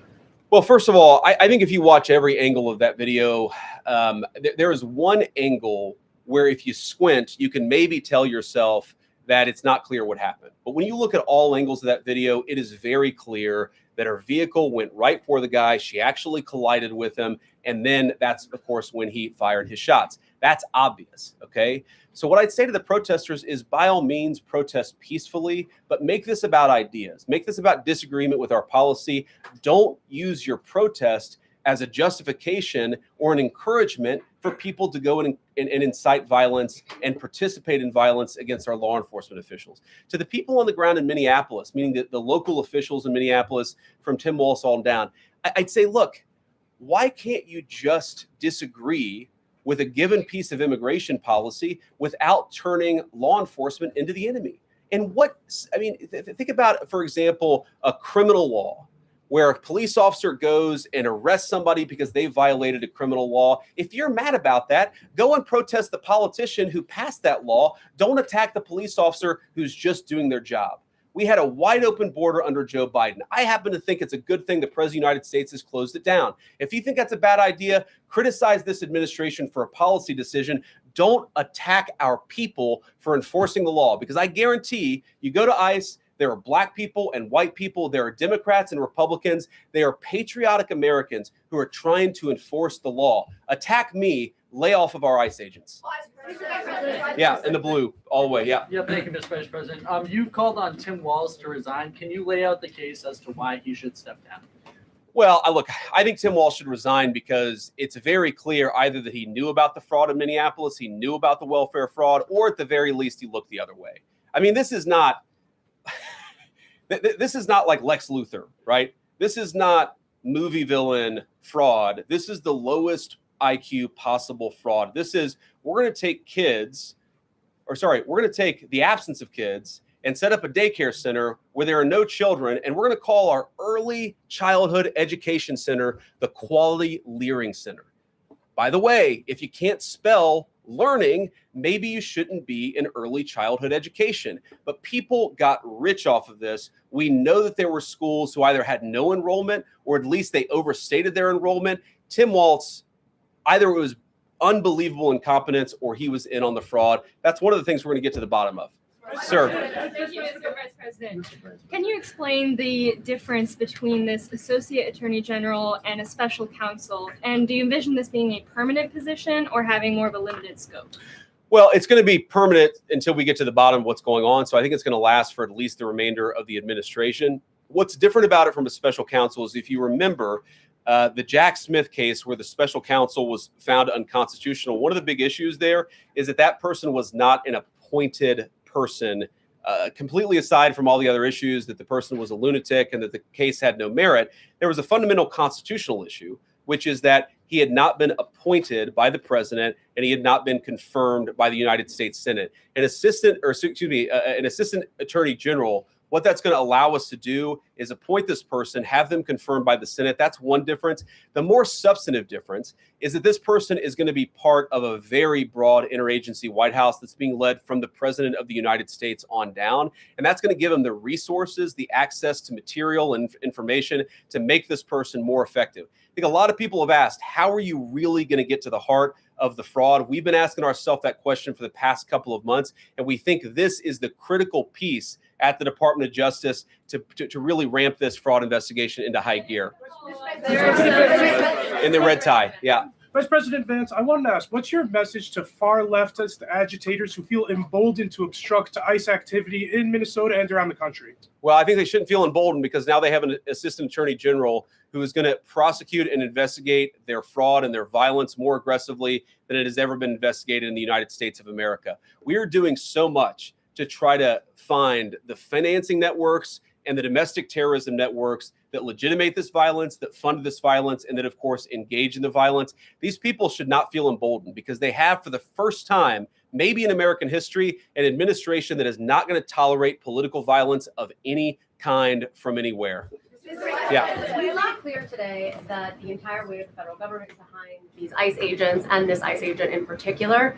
There is still a federal investigation happening on the ground. Does that mean that they are not looking into this ICE agent at all? They are just focused on the woman who was in the car? What is the investigation if the federal government has already determined that its weight is behind this ICE investigation? So what do you mean? When you say investigation, do you mean investigation of the shooting yesterday or of the fraud that's happening in Minneapolis? Yesterday. Okay, look, DHS, as I understand it, has an investigation already ongoing. I know that other organs of our government are looking at this. So yes, there's certainly an investigation that's happening right now. But as part of the broader fraud investigation, a lot of what we're doing with the Department of Justice has already started. We've got over 1,500 subpoenas. We've got people this morning, actually, we're going door to door to actually knock on some of these fraudulent care centers, these fraudulent social services organizations to get to the bottom of what's going on there. So the investigation in some ways has already been ramping up into the anti-fraud element for at least a few weeks. What we're trying to do is supercharge it and make sure there's a designated person within the Department of Justice who completely controls that particular focus. Yeah. Just to follow up on that, Mr. Vice President, on the agent, is he still on duty or has he been placed on leave, on administrative leave? And what really was the target of the operation on Wednesday? ICE operation on Wednesday? Well, first of all, it was a legitimate law enforcement operation. We were going door to door to try to find criminal illegal aliens and deport them from the United States of America, because if you come to our country illegally in violation of our immigration laws, then we have the mandate, and in fact, we have the legal duty to enforce those immigration laws. Whether he's been placed on administrative leave, I don't know the answer to that question. I'd refer it to the Department of Homeland Security, and they can follow up. I will say, look, I would appreciate everybody saying a prayer for that agent. Look, in the past 6 months, he has been hit twice by a motor vehicle. One time, the first time, it led to over 30 stitches and very serious injuries to his legs. This is a guy who's actually done a very, very important job for the United States of America. He's been assaulted, he's been attacked, he's been injured because of it. He deserves a debt of gratitude. And I think the media prejudging and talking about this guy as if he's a murderer is one of the most disgraceful things I've ever seen from the American media. Yeah. Vice President, what is your specific role in the future of Venezuela? And I'm wondering, could you confirm reports that the Director of National Intelligence, Tulsi Gabbard, was kept out of the planning for the operations because of her past concerns about military involvement in Venezuela? So I've heard a couple of things. One, that I was kept out of the planning for the Venezuela operation. That's false. And another, that Tulsi was kept out of the planning for Venezuela operations. That's completely false. Look, we're all part of the same team. And one of the things that is really amazing about that operation is that we kept it very tight to the senior cabinet level officials and related officials in our government. And we kept this operation secret for a very long time. I'm very proud of that. I think it suggests that the team works very well together. Well, looking ahead, what is my role? Look, my role is going to be whatever the president asks me to do. Well, every other day, I'm chairing the meeting that we do on this among White House principals to talk about next steps to try to ensure that Venezuela is stable. And as the president has directed us to do, to ensure that the new Venezuelan government actually listens to the United States and does what the United States needs it to do under our country's best interest. So I'm going to be as involved as the president wants me to be. So far, that's been very involved. And I'll keep on doing that so long as the president asks me to do it. In the purple. Yes. Even Mr. beyond the war powers Sorry, resolution. we'll go purple and then we'll go Thank pink or whatever that is in front. Royal purple, and then beige. All right. Okay. Are there any indications, you talked about the network, are there any indications that the lady who was shot, I know there are different reports from there, her wife said they were new to the area. Are there any indications she may have been a paid agitator, and maybe that there are others that were brought to the area, considering everything that's going on in Minneapolis? I wouldn't say that she was paid. I don't have the evidence to say that one way or the other. What I do know is that she was violating the law. And if you just look at the eyewitness accounts, they were saying she was there to prevent the enforcement of the law. She was trying to obstruct a legitimate law enforcement operation. That much is obviously clear. The rest of it, of course, is part of the reason why we investigate this stuff. Yeah. Mr. Vice President, even beyond the war powers resolution today, Congress has bucked President Trump on issues like tariffs. Are you concerned that President Trump is losing his grip on Republicans in the Congress, and what are you going to do about it? No, I'm not concerned at all. First of all, we talked to some of the senators who were going to vote the wrong way, in my view, on this resolution today. Much of their argument was based more on a legal technicality than any disagreement in policy. If you look at the people who actually voted, every single one of them have supported the administration's plan. Second of all, as the president, I believe himself, has already said, every president, Democrat or Republican, believes the War Powers Act is fundamentally a fake and unconstitutional law. It's not going to change anything about how we conduct foreign policy over the next couple of weeks, the next couple of months. And that'll continue to be how we approach things. Go ahead. President. So we are seeing, regarding Iran, we are seeing the protests in Iran these days. The cities are begging for help from the U.S. and Israel, naming streets in the city after President Trump. It seems there is an opportunity here that may not come again. Will the United States stand by the citizens of Iran? And if Israel decides to strike again the nuclear sites in Iran, is the U.S. expected to take part? Well, look, we certainly stand by anybody who's engaged in peaceful protests, anybody who's trying to exert their rights for free association and to have their voices heard. Obviously, the Iranian regime has a lot of problems. And as the President of the United States has said, the smartest thing for them to have done, it was true 2 months ago, it's true today, is for them to actually have a real negotiation with the United States about what we need to see when it comes to their nuclear program. I'll let the president speak to what we're going to do in the future, but we certainly stand with anybody across the world, including the Iranian people who are advocating for their rights. I'll take just a couple more questions. Yeah, thank you very much, Mr. Vice President. Concerning Venezuela, how would you assure the Caribbean region that they will remain a zone of peace? Because some member states in the region are concerned. Well, look, the president had a very productive phone call with the president of Colombia yesterday, and we continue to talk at all levels of government with a number of our friends in the Caribbean region. I actually think this is really good for peace in the Caribbean, because when you take away a major source of illegal cartel revenue, which is the cocaine trade, the fentanyl trade, other sources of illicit revenue, you actually remove the power of one of the main destabilizing forces in Latin America and in the Caribbean.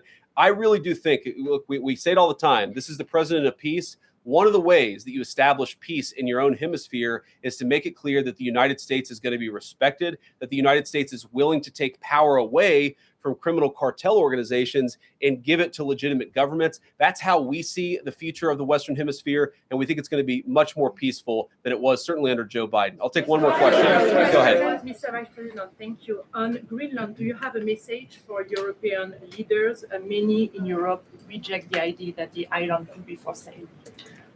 Well, first of all, Secretary Rubio, I believe, is meeting with the leaders of Denmark and Greenland next week. I want to say it is, but maybe it's the week after that. We'll continue to deliver some of these messages in private, some of them in public. But I guess my advice to European leaders and anybody else would be to take the president of the United States seriously. What has he said about Greenland? Set to the side the crazy overreactions that I've seen from the press and from certain people in Europe. What has the president said? Number one, Greenland is really important, not just to America's missile defense, but to the world's missile defense. Number two, we know that there are hostile adversaries that have shown a lot of interest in that particular territory, that particular slice of the world. So what we're asking our European friends to do is to take the security of that landmass more seriously, because if they're not, the United States is going to have to do something about it. What that is, I'll leave that to the president as we continue to engage in diplomacy with our European friends and everybody on this particular topic. And again, thank you all for listening. Thanks for taking questions. And I just ask you, look, this is politics, and often Republicans and get in arguments with the press about things. I understand that. I think it's really irresponsible for you guys to go out there and imply or tell the American people that a guy who defended himself from being rammed by an automobile is guilty of murder. Be a little bit more careful. We're going to talk about toning down the temperature, which I know the president wants to do, and I certainly want to do. One of the ways we tone down the temperature is to have a media that tells the truth. I encourage you all to do that. God bless you. Happy New Year, guys.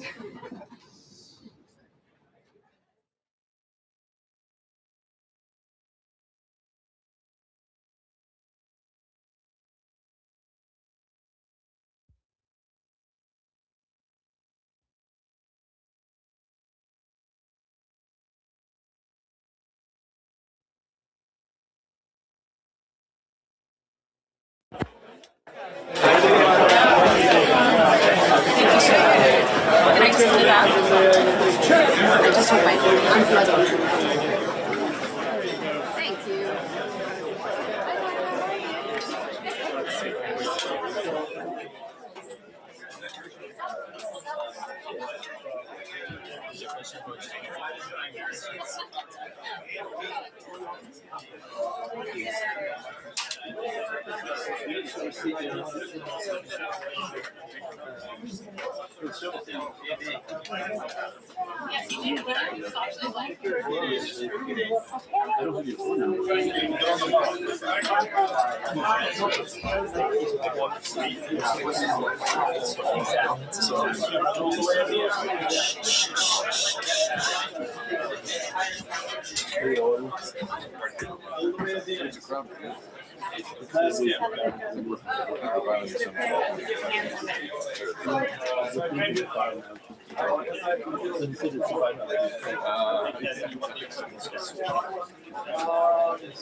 Every student holds the key to something extraordinary. From the arts to aerospace, from robotics to medical sciences, magnet and fundamental programs help you unlock your potential.